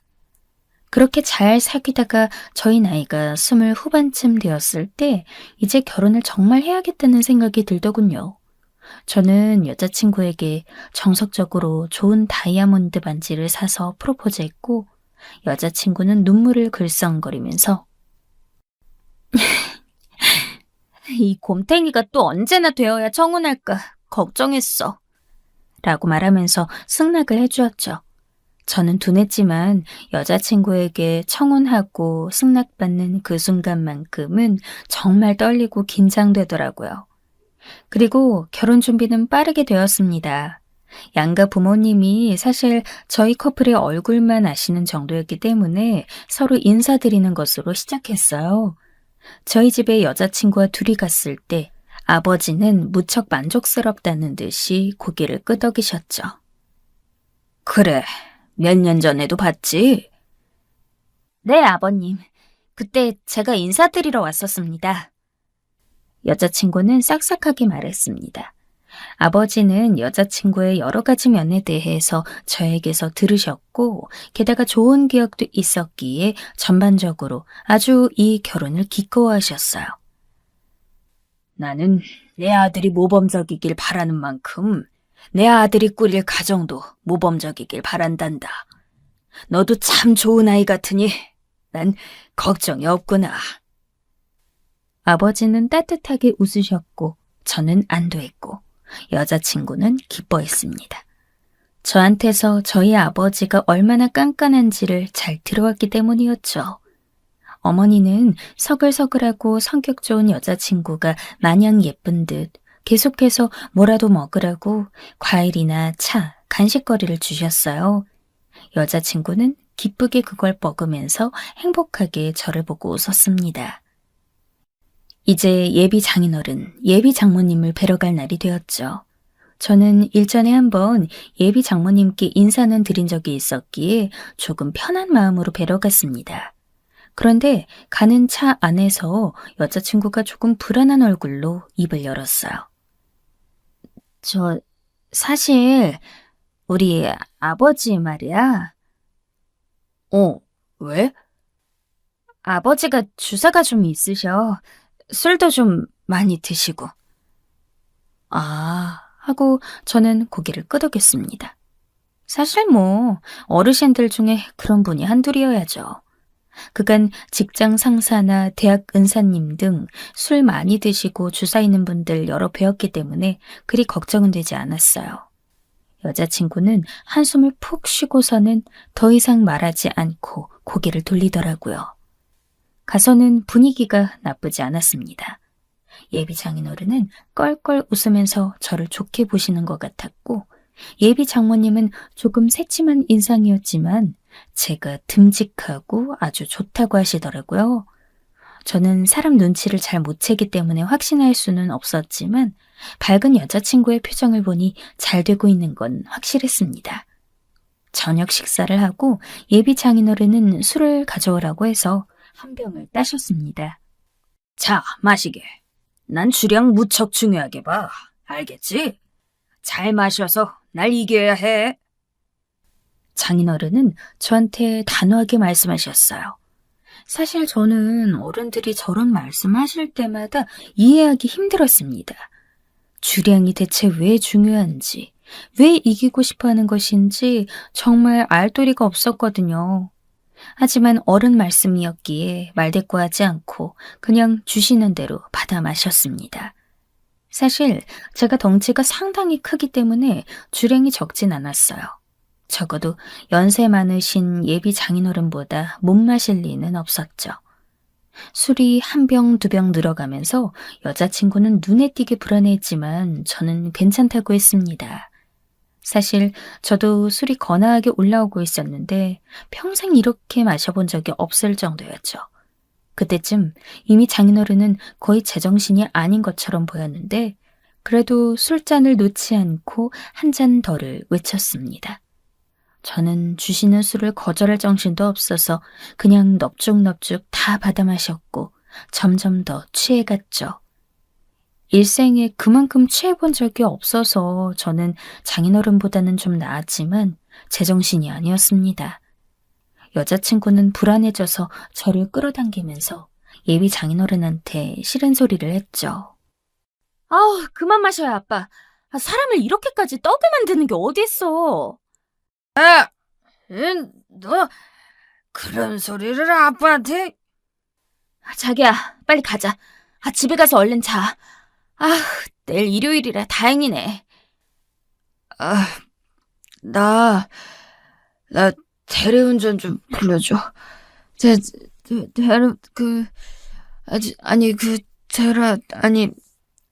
대리 좀. 혀가 꼬여서 발음도 제대로 안 되더라고요. 생전 처음 겪는 취기에 발걸음이 꼬일 정도였습니다. 그런데 장인어른이 벽에 기대어 앉아있다가 대리운전 소리를 듣더니 갑자기 버럭 소리를 지르셨어요. 야, 임마! 아빠! 왜 소리 질러? 여자친구가 기겁해서 귀를 막았지만 장인어른은 커진 목청을 줄이지 않았습니다. 그런데 하는 말씀이 가관이더군요. 이 사내 새끼가 말이야, 남자답게 그 운전을 해야지. 무슨 소리야? 이렇게 취했는데. 여자친구가 빽 소리를 질렀지만 소용이 없었습니다. 너 이리 와봐, 이 새끼. 너 사내 놈이 말이야. 그 술 좀 취했다고 운전을 못해?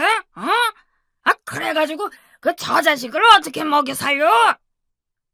장인어른은 제게 와서 어깨를 펑펑 치면서 말했습니다. 얼굴이 시뻘개진 채로 술 냄새가 펄펄 나더군요. 사실 저도 마찬가지였겠지만요. 아시겠지만 저는 아버지께 교육을 받아서 음주운전이라는 건 인생의 금기였습니다. 마치 강도질이라도 하라고 사주하는 말을 들은 듯한 기분에 저는 취한 채로도 뜨악한 얼굴로 장인어른을 보았죠. 취해서 돌아버린 눈에 장인어른의 붉은 눈이 마치 악당처럼 보였습니다. 안 됩니다. 저는 음주운전을 절대... 이 새끼가, 야, 너 전화 이리 내놔. 운전 직접 해. 예비 장인어른은 전화도 하지 못하게 하면서 행패를 부렸습니다. 저는 취기에 완전히 먹힌 채로 비틀대며 그 꼴을 보고 있었죠. 장모님과 여자친구가 장인어른을 말리려 했지만 쉽지 않았어요. 술에 취한 사람은 원래 멀쩡한 정신인 사람이 말리기가 힘들죠. 그때 속에서 천불이 올라오더군요. 음주운전을 하라고요? 임마, 그 정도는 사내가 해야지. 음주운전이라뇨? 그걸 저한테... 술 좀 마셨다고 운전을 못해? 평소 아버지가 가르치시던 철칙과 제가 여태까지 살아온 인생, 작은아버지 사연이 겹쳐지면서 머릿속에서 빙글빙글 돌더군요. 저한테 강요하지 마십시오. 음주운전. 이런 못난 놈이. 이렇게 못나가지고. 마, 너 대리 못 불러 오늘. 술은 잔뜩 꼭지까지 취해서 이성적인 판단은 안 되고 이런 강요까지 받으니 저는 속에서 열불이 치밀었습니다. 장인어른 때문에 저 이 결혼 안 합니다. 안 할 겁니다. 술에 취한 채로 저는 제가 무슨 말을 하는지도 몰랐죠. 그저 저와 저 음주운전을 사주하는 남자와의 관계를 끊어야 한다는 생각뿐이었습니다. 하나를 보면 열을 한다고. 예? 절대로 당신 같은 장인은 안 모셔. 자기야, 그게 무슨 소리야? 장인어른, 당신 때문이야. 당신 때문에 파우야. 저는 비틀거리면서 말했고 장인어른은 그 순간 마치 찬물이라도 뒤집어 쓴 듯 눈을 번쩍 떴습니다. 당신 때문이라고. 여보게. 나 속 메스고. 나 갈 거야. 저는 마지막으로 그렇게 말하면서 방문을 열었지만 그 다음 순간부터 기억이 나지 않습니다. 나중에 들은 이야기로는 제가 그냥 몸을 돌리다가 그대로 주저앉아서 자기 시작했다더군요. 다음날 눈을 떠보니 낯선 집의 천장이 보였고 그게 여자친구 집이라는 사실을 깨달은 저는 뻣뻣해졌습니다. 솔직히 아무리 취했다고 해도 기억은 다 나더라고요. 저는 음주운전을 안 했다는 게 다행스럽기도 했지만 동시에 장인어른한테 파혼하겠다고 기세 좋게 소리를 질렀던 게 기억이 나서 식은땀이 났습니다. 아니, 장인어른은 괜찮지만 곁에 있던 여자친구는 무슨 죄인가요? 그때 방문이 열렸습니다. 문틈 사이로 장인어른이 얼굴을 보이고 계시더군요. 일어났는가?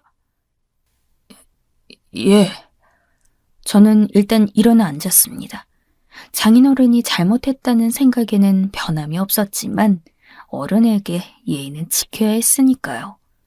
장인어른은 꿀물을 타고 들어와서 내밀었습니다. 어린 시절 어머니가 타주시던 꿀물 생각도 날 만큼 아주 진하게 타주셨더군요. 전 사양하지 않고 손을 내밀어 그걸 받아서 마셨고 장인어른은 제가 다 마시자 창백한 얼굴로 말씀하셨습니다. 미안하네. 어제 일은. 아주 솔직한 사과에 저는 뭐라고 대답하기가 애매해져서 잠시 침묵했습니다. 그 침묵을 뭐라고 생각하셨는지 장인어른은 급히 말을 덧붙이시더군요. 그게 내가 좀 주사가 심해. 술을 덜 마시기로 했었는데 그만 자네가 참 잘 마시는 덕분에 흥이 나서 과했지 뭔가. 과하셔서 음주운전을 권하셨군요. 그게 장인어른은 헛기침을 하면서 민망한 듯 눈을 돌리셨습니다. 다행히도 맨정신에도 음주운전이 낫다고 생각하는 분은 아닌 것 같아서 저는 안심이 되었죠. 장인어른은 한참 말씀을 안 하시다가 굳게 결심한 듯한 어조로 말씀하셨습니다. 내가 내 딸하고 자네 결혼한다면 꼭 술을 끊겠네. 제가 믿을 수 있는 약속인가요? 당연하지. 난 한다면 하는 사람이야. 꼭 술 끊겠네. 그러니까 제발 파혼한다는 말만은 하지 말아주게. 장인어른은 거의 무릎이라도 꿇을 기세였습니다. 저렇게까지 사과를 하시는데 게다가 제가 잘한 것도 없었으니 저는 머쓱해졌죠. 어른 앞에서 몸을 가누지 못할 정도로 술을 마신 것도 잘못이었고 앞뒤 없이 파혼 이야기 꺼낸 것도 잘못이었습니다. 하나를 보면 열을 안다고 기세 좋게 외쳤지만 사실 그렇지만도 아는 걸 잘 알고 있었죠. 술에 취하면 사람이 완전히 달라지기도 하니까요. 실제로 저도 술에 취하지 않았다면 파혼이니 뭐니 한마디도 못했을 겁니다. 저도 술김에 제정신 아닌 상태에서 한 소리였습니다. 너무 걱정하지 않으셔도 됩니다, 장인어른. 그래. 장인어른이라는 호칭에 장인은 아주 안도하면서 한숨을 푹 쉬시더군요. 장인어른은 고개를 끄덕이고서 빈잔을 들고 일어나셨어요. 우리 애가 자네 일어나면 데려다 준다고 했으니 잠깐 기다리게. 그리고 열리는 문틈으로 여자친구의 번쩍이는 눈빛이 보였습니다. 저는 순간 한동안은 엄청나게 혼나겠구나라는 사실을 직감했어요. 여자친구가 운전해서 집으로 가는 내내 정말 호되게 혼났습니다. 사실 장인어른이 잘못하시긴 했지만 여자친구가 먼저 주사가 있다고 미리 이야기도 해주었고 장인어른이 대리 부르지 말라고 주사를 부린 지 얼마 되지도 않아서 곧장 파혼 이야기를 꺼냈으니까요. 여자친구는 정말 너무 서운했던지 차를 타고 가면서 원한다면 결혼 다시 생각해보자는 말까지 했습니다. 저는 그 말에 무서워져서 근처 놀이터에 차를 세워달라고 하고 여자친구한테 아예 싹싹 빌었죠. 여자친구는 속이 상해 눈물이 그렁그렁한 채로 저한테 뭐라고 대답도 해주지 않고 돌아서 버렸습니다.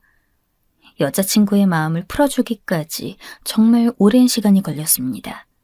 제가 저희 부모님께 사정을 설명하니 뭐라 말씀은 못하시고 아버지가 한숨을 쉬시더라고요. 아무리 음주운전 하라고 했다 해도 대뜸 파혼 이야기를 꺼내다니 인간이 덜 되었다고 등짝을 맞았죠. 오랜만에 어머니가 화를 내셨습니다. 결국 그래도 여자친구는 화를 풀어주었고 그 덕분에 우리는 결혼에 꼴이 날 수 있었어요. 그 과정 중에 당연히 술을 마시는 절차는 완전히 생략되었고요. 장인어른은 혹시라도 제가 보는 앞에서 술에 입을 대게 될까 항상 조심하셨습니다. 사실 제가 장인어른께 술을 끊으라고 요구할 권리 같은 건 없었지만 장인어른의 금주로 인해 장모님과 제 와이프가 아주 좋아해서 그냥 그러시도록 두었습니다. 결혼 후에도 간혹 그때 일이 떠올라 화가 나면 와이프가 가끔 톡 쏘는 소리를 하기도 했습니다만 뭐 제 잘못이니까요. 어쨌든 결혼에는 성공했기 때문에 절대 다른 생각하지 않고 그저 좋은 남편이 되기를 바라면서 살아가고 있습니다. 얼마 전에는 우리에게 소중한 아기도 찾아와서 좋은 아빠가 되기를 역시 바라고 있고요. 결혼 전에 난리를 겪긴 했지만 그래도 다 좋은 쪽으로 풀려서 다행이었죠. 제 이야기는 여기까지입니다. 부디 재미있게 들으셨기를 바라면서 이만 줄이겠습니다.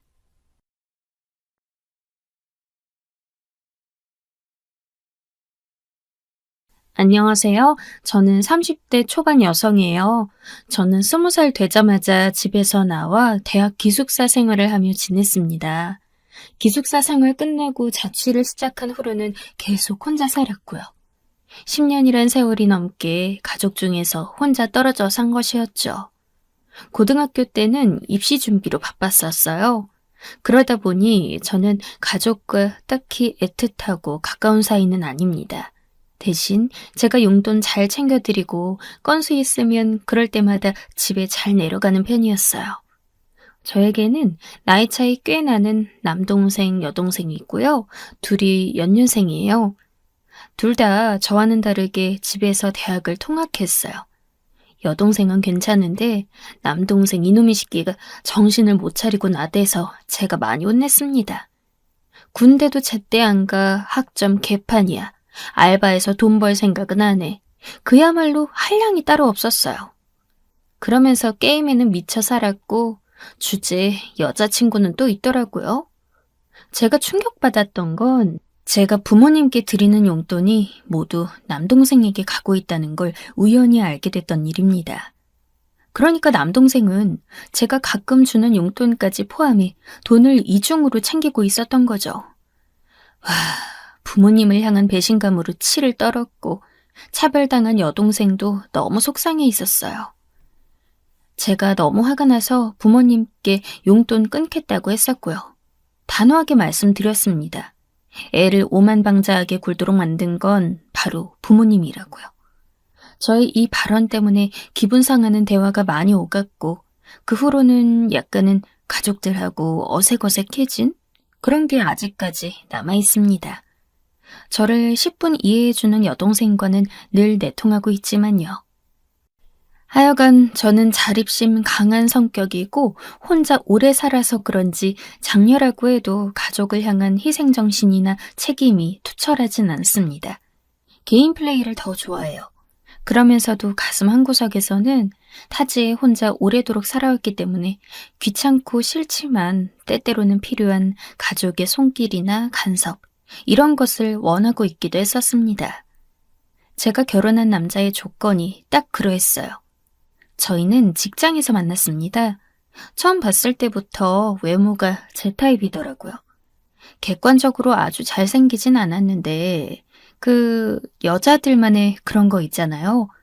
여자들은 자기만의 이상형이 견고하게 존재하는데 그거 성립되면 반드시 잘생기거나 키가 크지 않아도 오케이거든요. 저도 그랬고요. 제가 좋아하는 특유의 인상이 있습니다. 연예인도 꼭 그런 인상의 사람한테만 빠져들어요. 그런데 남편이 딱 그렇게 생겼더라고요. 대본에 관심이 갔죠. 그리고 얘기는 나눠보다 보니 점점 호감까지 생겼어요. 여자친구가 없다고 하는 것에 옳다거니 싶었죠. 저는 그때 연애 끊긴 지 1년이 넘어가던 차였고 아주 외롭기도 했었거든요. 에이씨, 암만 그래도 사내 연애는 좀 그런가? 너무 아닌가? 하루에 10번은 더 거울 보면서 혼잣말을 했을 거예요. 지를지 말지 갈등하면서 한동안 지냈습니다. 그런데 어느 순간부터 딱 보니까 이놈도 절 좋아하는 것 같은 거예요. 저한테만 눈빛이 진득하고 시답지 않게 챙겨줬죠. 오늘 커피 아직이시죠? 저 지금 나가는 길인데 사다 드릴까요? 이런 질문을 꼭 저한테만 했습니다. 촉이 왔죠. 용기 내서 떠봤더니만 역시 그쪽도 저를 마음에 담아두고 있었대요. 그렇게 몰래 연애를 시작했어요. 만년 자취생인 저와는 다르게 본가에서 통근하는 사람이었습니다. 저희가 적은 나이도 아니고 사귀면서 서로 맞는다는 거 판단 완료한 순간부터 이 사람이 결혼 상대로는 어떨까를 재고 있었어요. 그러다가 제가 이 남자와 결혼하고 싶다는 욕구가 생긴 계기가 좀 특이한데 저희 집 이야기를 듣더니 제 남동생을 못마땅해 하더라고요. 정신머리 교육이 덜 된 것 같대요. 자기는 외동인 대신에 어릴 적에 이모네랑 같이 살아서 또래의 사촌 2명과 경쟁하듯 치고박으면서 자랐대요. 그런데 자기 생각에는 제 남동생은 그런 과정이 없었던 것 같다고 추측하더라고요. 아주 딱 맞췄죠. 경쟁이 어디 있어요. 저희 남동생은 저희 집 프린스였는데요.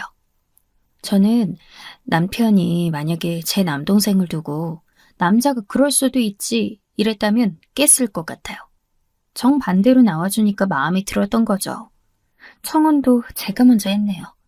제가 피차 시간 끌지 말고 결혼하자니까 수줍게 웃으면서도 남편이 고개를 열심히 끄덕였어요. 귀엽더라고요. 그리고 저희 신혼집은 예상하지 못했던 건데 이미 정해져 있는 것이나 다름없었어요. 시부모님이 한 동네 빌라에 살던 사람이 급하게 미국 가면서 집 내놓는다는 정보를 듣고 매입을 해준 게 있었대요. 3년 넘게 세놓고 있는 중인데 저희 결혼하면 지금 새 들어와 있는 집 계약 끝나는 대로 입주하면 될 것 같다고 했습니다.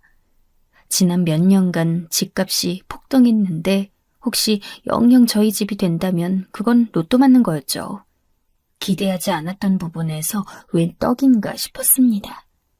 그렇게 저희는 회사 사람들 깜짝 놀라게 만드는 결혼을 했고 그 집에 입주해 살게 되었죠. 혼수만 채우면 끝이었으니 완전 감사한 상황이었지만 아무래도 시댁이 가까워도 너무 가까운 게 마음이 걸리긴 했어요. 시아버지는 엄청 조용한 분이었습니다. 애정을 돈으로 표현하시는 건지 용돈을 잘 주셔서 몸둘 바를 모르겠더라고요. 저는 살면서 아주 어렸을 적 받았던 세뱃돈 말고는 용돈을 받아본 적이 없거든요. 시아버지의 단점이라면 집안에서 담배를 피우시는 것이었습니다. 그렇게 실내에서 피우시는데도 남편한테서 그간 담배 쩐내를 못 맡았던 게 정말 신기했네요. 옛날에는 식당에서도 다 피고 기차며 버스 안에서도 다들 피웠어. 시아버지가 껄껄 웃으며하는 말씀에 속으로는 시대가 변해도 많이 변했는데요. 이렇게 생각했지만 겉으로는 그냥 미소 짓고 말았어요. 애연가라 그러신지 시어머니와 각방을 쓰고 계셨습니다. 시댁은 5층짜리 빌라의 5층이었어요. 건물이 오래됐고 엘리베이터 따윈 없었습니다. 저희가 신혼집으로 들어간 곳은 6층짜리 신축 빌라에 엘리베이터가 있었죠. 시아버지가 계단 오르락내리락 하는 거 귀찮다고 외출을 거의 안 하셨어요. 시어머니는 다리 운동 되는데 뭐가 문제냐고 하는 입장이었지만요. 혹시나 저희 신혼집과 바꾸길 원하시는 건지 염려가 되었는데 옥상에 이것저것 놓고 쓰시기 때문에 행여라도 바꿀 생각은 없다고 하셨습니다. 다행이었죠. 시아버지와 다르게 시모는 인상부터가 좀 화했습니다. 어떻게 표현해야 할지 모르겠는데 얼굴을 보면 화한 인상이에요. 남편이 시어머니를 닮았는지 둘 다 똑같이 피부가 엄청 하얗고요. 여튼간에 결혼하고 그곳에서 신혼생활이 시작되었습니다. 며칠 안 지났을 때부터 저는 시어머니의 간섭질, 그것에 입질 오고 있음을 눈치챘어요. 시아버지랑 둘이 있으면 재미가 없다고 저희 집에 자꾸 오셔서 저 뭐하고 있는지 구경하셨습니다. 와, 어찌나 신경 쓰이던지요. 그런데 어느 날은 세탁실에서 뭘 자꾸 뒤적거리시더니 대뜸 빨래 세제 지적을 하셨어요. 처음에는 비싼 제품 쓴다고 뭐라 하시는 줄 알았습니다. 그런데 아니었어요. 형준이가 피부가 약하고 예민해서 세제 아무거나 쓰고 그러면 안 되는데. 순하게 나온 것들 많잖아, 왜. 마트 가면 버젓이 널렸는데 어쩜 독한 걸 사서 쓰니? 남편의 예민한 피부, 호흡기, 알러지 걱정이었습니다. 아니, 그렇게 자식 건강 걱정이 되셨으면 진작 댁에서 시아버지 금연이나 시키셨을 것이지. 어이가 없어서 속으로는 콧방귀를 뀌었네요. 저희 결혼하고 100일 기념일 즈음이었으니까 신혼생활 3달 넘긴 때였나 봅니다. 그때 시어머니가 주말에 같이 장 보러 가자고 그랬어요. 왠지 느낌이 마트 가서 저 시다발이 시키려는 그런 의도? 힘든 여정이 될 것 같은 촉이 왔으나 거절하긴 못해서 알겠다고 했죠. 그런데 남편이 저 옷 챙겨 입는데 옆에서 휴대폰 하다가 나도 갈까? 나 따라가도 되지. 자꾸 이러는 거예요. 뭐 하는 수 없이 같이 갔죠. 저희 집에서 골목 빠져나와서 시댁 쪽으로 가니까 시어머니 단박에 운전석에 남편 앉아있는 걸 보면서 표정이 썩으셨습니다. 제가 모른 척 해맑게 여쭈어봤죠. 어머니, 제가 뒷좌석으로 갈까요? 아니야. 내가 뒤에 타지 뭐. 그게 낫지. 떨떠름한 얼굴이 된 시어머니를 뒷좌석에 태우고 마트로 갔습니다. 슬쩍 보니까 표정이 시시각각 변하는 게 얼마나 웃기던지. 남편 데리고 나온 게 아주 못마땅하셨나 봐요. 결국 남편한테 뭐라고 하셨죠. 너는 주말이면 쉬지. 왜 피곤하게 아침부터 나왔어? 엄마, 이제 점심시간 다 됐는데 뭐가 아침이야. 장 얼른 보고 나서 우리 같이 점심 먹으면 되겠네. 엄마는 뭐 잡수시고 싶은 거 있어? 저는 가짜 흉내지만 남편은 진짜로 해맑았죠. 환하게 웃으면서 그러니까 시모가 작게 에휴 이러시더니 칼국수를 먹자고 하셨습니다. 마트에서 남편이 외국 초콜릿 잔뜩 고르니까 시어머니가 난리였어요. 초콜릿 그거 당 오르는 거 굳이 왜 사 먹어? 아휴, 내가 혈당 걱정하는 엄마랑 같아. 나는 다른 식단 관리 잘하니까 괜찮아. 남편이 철벽 치니까 시어머니 슬쩍 제 옆구리를 팔꿈치로 찌르더라고요. 너는 왜 저런 거 단속을 안 하니? 이러다가 나중에 우리 형준이한테 설탕물도 갖다 바치겠어. 애도 아닌데 알아서 잘하겠죠. 먹고 싶은 거 먹는 게 최고예요, 어머니. 제 말에 시어머니가 눈을 희번득 부라리셨는데 그걸 보고 저는 확신했습니다. 무슨 이유에서였든지 간에 며느리는 낮게 보고 아들만 챙기는 시어머니라고 말이죠. 마트 갔다가 칼국수 먹으러 갔는데 거기서 남편이 양념장을 유독 많이 풀어 먹었어요. 매운지 계속 먹으면서 뭐 이런 소리를 내더라고요. 저는 제 칼국수 잘 먹고 있는데 시어머니는 아주 좌불안석이 따로 없었습니다. 아니, 안 그러던 내가 왜 이렇게 맵게 먹어? 그러다 속 다 버려. 아휴, 엄마는 참, 가끔 이렇게 먹어야 속이 풀리는 거야. 많이 맵긴 해도 맛있다고 남편은 칼국수 다 비웠거든요. 당사자가 잘 먹으면 됐지. 시어머니는 이걸 두고도 절 원망하셨어요. 벌써 입맛 다 망쳐놨구만. 저렇게 먹는 거가 위에 얼마나 안 좋은지 아니? 위에 빵꾸 나는 짓이야, 저게. 제가 양념장 넣으라고 지시한 것도 아닌데 왜 제 탓이며 책임이 되는 건지. 이건 그냥 너무 가볍고 간단한 일화였습니다. 시어머니가 생각보다 고수였어요. 다방면으로 제 속을 살살 잘 긁으셨죠. 한 동네 사니까 미치겠더군요. 시어머니가 잘해주셔도 신경 쓰일 판국인데 그렇게 나오시니까 제 속이 그냥 문드러졌습니다. 가끔 시댁 있는 방향으로 허공에 주먹질을 했어요. 그래야 잠깐이나마 후련했거든요. 그런데 제가 어느 날 엄청난 광경을 목격해버리고 말았습니다. 처음은 이거였어요. 옷 버릴 거 모아다가 헌옷 수거함에 넣으러 가는 길이었습니다. 밤이라서 대충 슬리퍼 끌고 모자만 쓰고 집 앞에 나갔죠.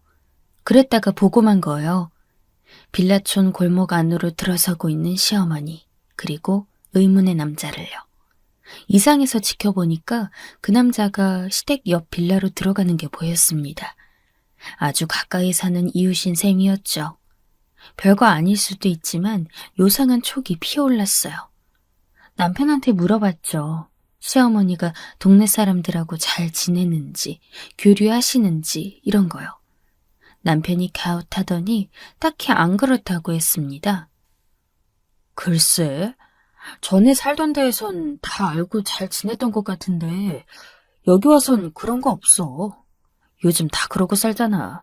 누구네랑 왕래하고 그런 게 어딨어. 우리 부모님도 똑같아. 일단 이 정보까지는 입수했고 그랬다가 제가 한동안 또 이걸 잊고 지냈어요. 연차 쓰고 뒹굴거린 날에 제대로 된 목격을 하게 될 줄은 꿈에도 몰랐죠. 저희 동네에 아주 큰 산이 있습니다. 먼 지역에서도 이 산을 타려고 사람들이 많이 찾아와요.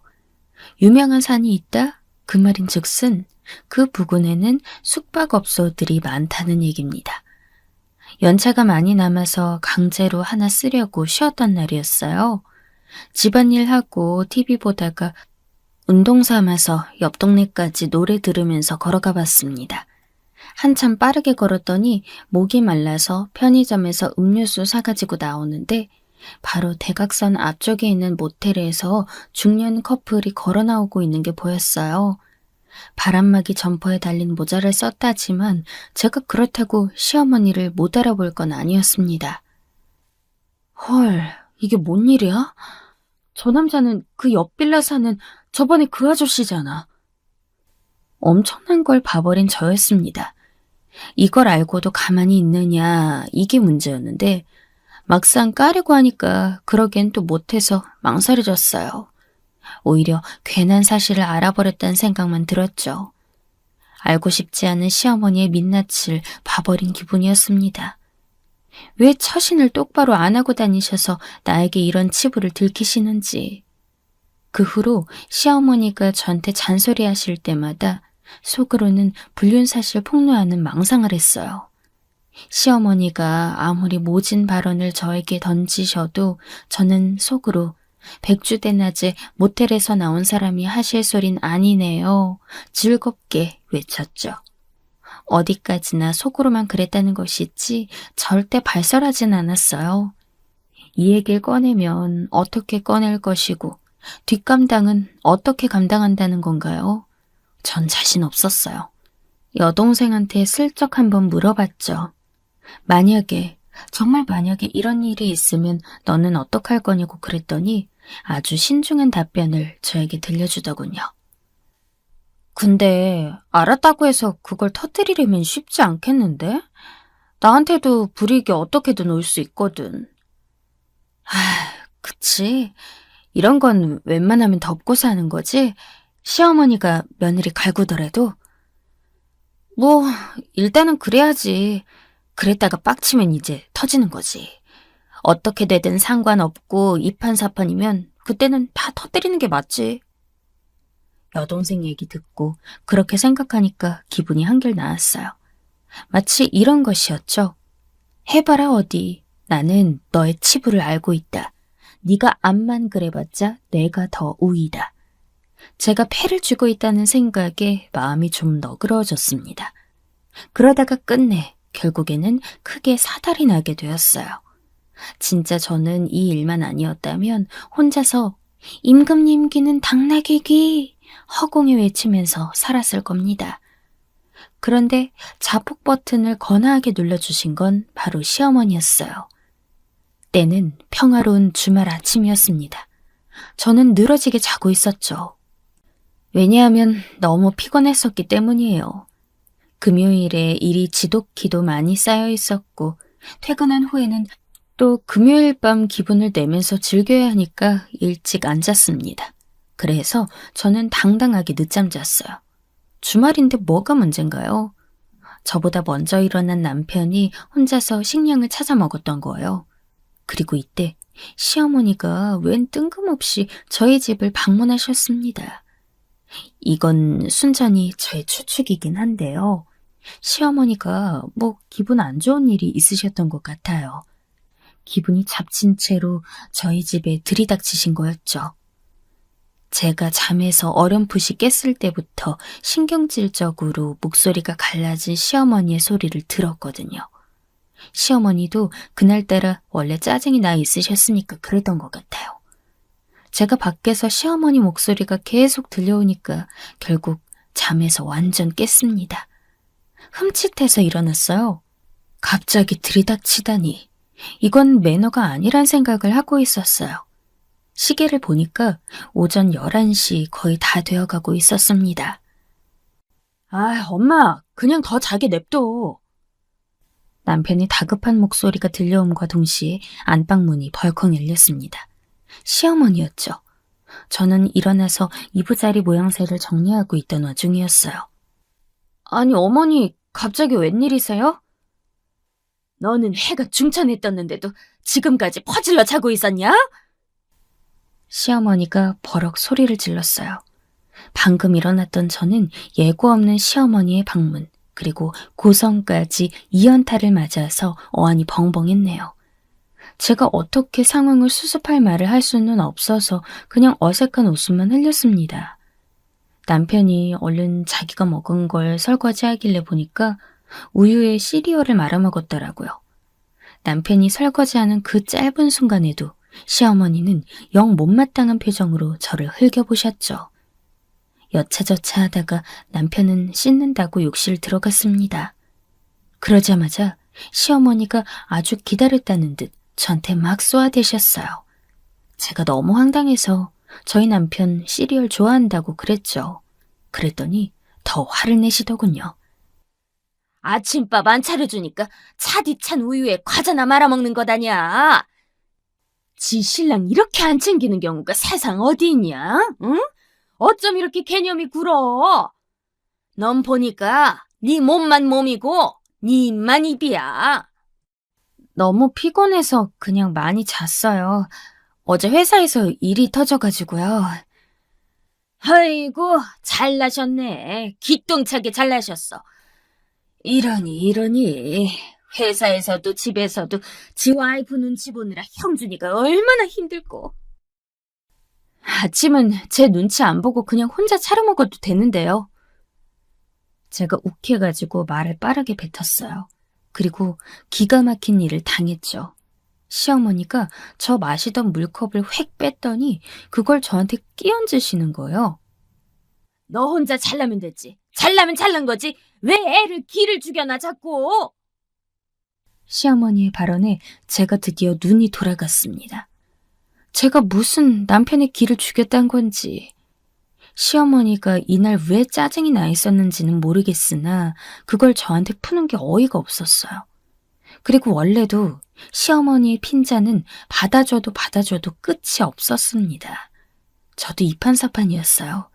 끝을 보자는 생각이 들었습니다. 그러게요. 제가 어머니를 본받았어야 했는데. 어머니는 옆빌라 사는 분이랑 모텔 다니시는데도 밥을 잘 차리시잖아요. 저보다 나은 커리어 우먼이시죠. 시어머니가 아무런 말씀도 없으셨어요. 저희 소란에 씻다가 말고 나왔던 남편. 제 얘기를 듣고는 눈이 동그래졌습니다. 남편이 어리둥절해하니까 시어머니가 입술 꽉 깨무시더군요. 얘가 지금 별소리를 다 하네? 어머니, 요즘은요, 길에 CCTV 다 했어요. 요 앞쪽 라인 다 신축이잖아요. 어머니 그분이랑 다니시는 거 CCTV에 다 찍혔을걸요? 그리고 아주 당당하게 다니셨으니 솔직히 그동안 여기 동네 사람들도 본 사람 많았을 거예요, 지금까지. 그런데 아버님께서 이 사실 아시면 얼마나 비참하실까, 그게 걱정입니다. 집안에만 들어앉아 있는 남편 우스운 꼴 만들고 돌아다닌다고 사람들은 어머니 보면서 그런 식으로 떠들었을걸요? 제가 흥분한 채로 다다다 말을 뱉어냈고 시어머니는 차마 부정할 용기까지는 안 났는지 입을 꾹 다무셨어요. 하긴 제가 이렇게 나온다는 건 확신이 있단 뜻이었으니까요. 엄마 진짜야? 이거 다 무슨 소리야? 이거 뭐야 지금 남편이 놀랐는지 떨리는 목소리로 물었지만 시어머니는 끝내 이렇다 할 말씀이 없으시다가 발길을 돌리셨습니다. 그때야 알게 된 것인데 남편이 제 생각보다 자기 아버지 엄청 위하는 아들이었더라고요. 그렇기 때문에 집구석에서 늘 담배만 피고 있어도 잘 따랐던 겁니다. 시아버지를 시어머니가 잘 안 챙겨줄까봐. 그래서 더 시어머니한테 잘하려고 애쓰면서 살았대요. 그랬으니 남편의 충격은 말도 못했고 배신감에 휩싸여 있었습니다. 처음에 안 지는 좀 됐어. 이게 맞는지 많이 고민했고 내가 집안 망가뜨릴까봐 입 다물고 있었어. 자기한텐 먼저 말하려고 했어. 타이밍 보고 있었는데 일이 이렇게 돼버렸네. 이루 말할 수 없을 만큼 내가 미안해. 제가 먼저 선수 쳐서 남편한테 사과했어요. 울먹거리면서 말하니까 남편이 오히려 아니라고 저한테 괜찮다고 말해주는데 힘이 하나도 없더라고요. 남편은 시아버지 속이고는 못 산다고 그랬어요. 직접 가서 말하겠다고 했습니다. 저도 같이 가겠다고 했는데 남편이 거절했어요. 남편이 비장하고도 슬프게 시댁으로 출동했고 저는 마음 다스리면서 조용히 커피 내려서 마시고 있었어요. 한참을 혼자서 휴대폰이나 들여다보고 있는데 시어머니가 왔습니다. 당황스러웠지만 일단 들어오시라고 했죠. 시어머니가 물기 가득한 눈으로 저를 째려보셨어요. 저는 한 대 맞을까봐 본능적으로 간경 유지하고 있었네요. 너 왜 사람을 이렇게 만들어? 니까짓게 네가 뭔데 설쳐서 날 우습게 만들어? 어머니, 잘못한 사람이 잘못이지 왜 저한테 뭐라고 하시는 거예요? 네가 하도 우리 형준이 못 챙기길래 내가 그것 좀 혼냈기로써니 속에 담아뒀다가 나 엿먹인 거지? 아직도 시어머니는 정신을 못 차리셨더군요. 그래서 저도 어차피 신명나게 어그러진 고부 사이 이참에 할 말 했습니다. 제가 더 직급 높은 건 알고 계시죠? 연봉도 제가 더 높아요. 업무적으로는 더 말할 것도 없고요. 전 책임질 게 많은 위치이기 때문에 일하면서 받는 스트레스도 더 심해요. 굳이 한 명이 해야 한다면 제가 아니라 어머니 아들이 집안일 하고 밥 차려야죠. 시어머니 입이 떡 벌어지셔선 저한테 부들부들 떨리는 손으로 삿대질을 하셨지만 조금도 위협적이지 않았습니다. 이게 어디서 자꾸 재수없게 말대꾸야? 그때 남편이 들어왔어요.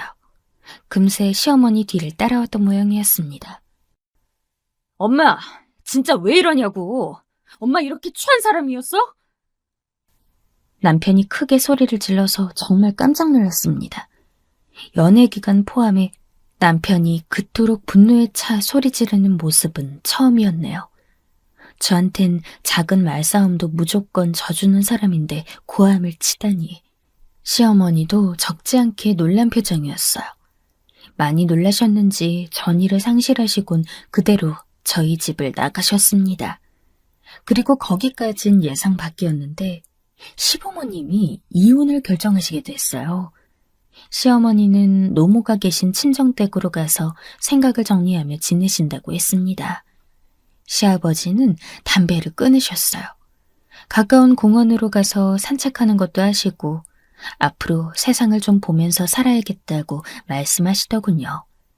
청춘을 다 바친 회사에서 정년 퇴임 직전 팽당하신 충격으로 소극적인 생활만 하시게 된 것이었는데 이제 좀 바뀌어보고 싶다고 하셨어요.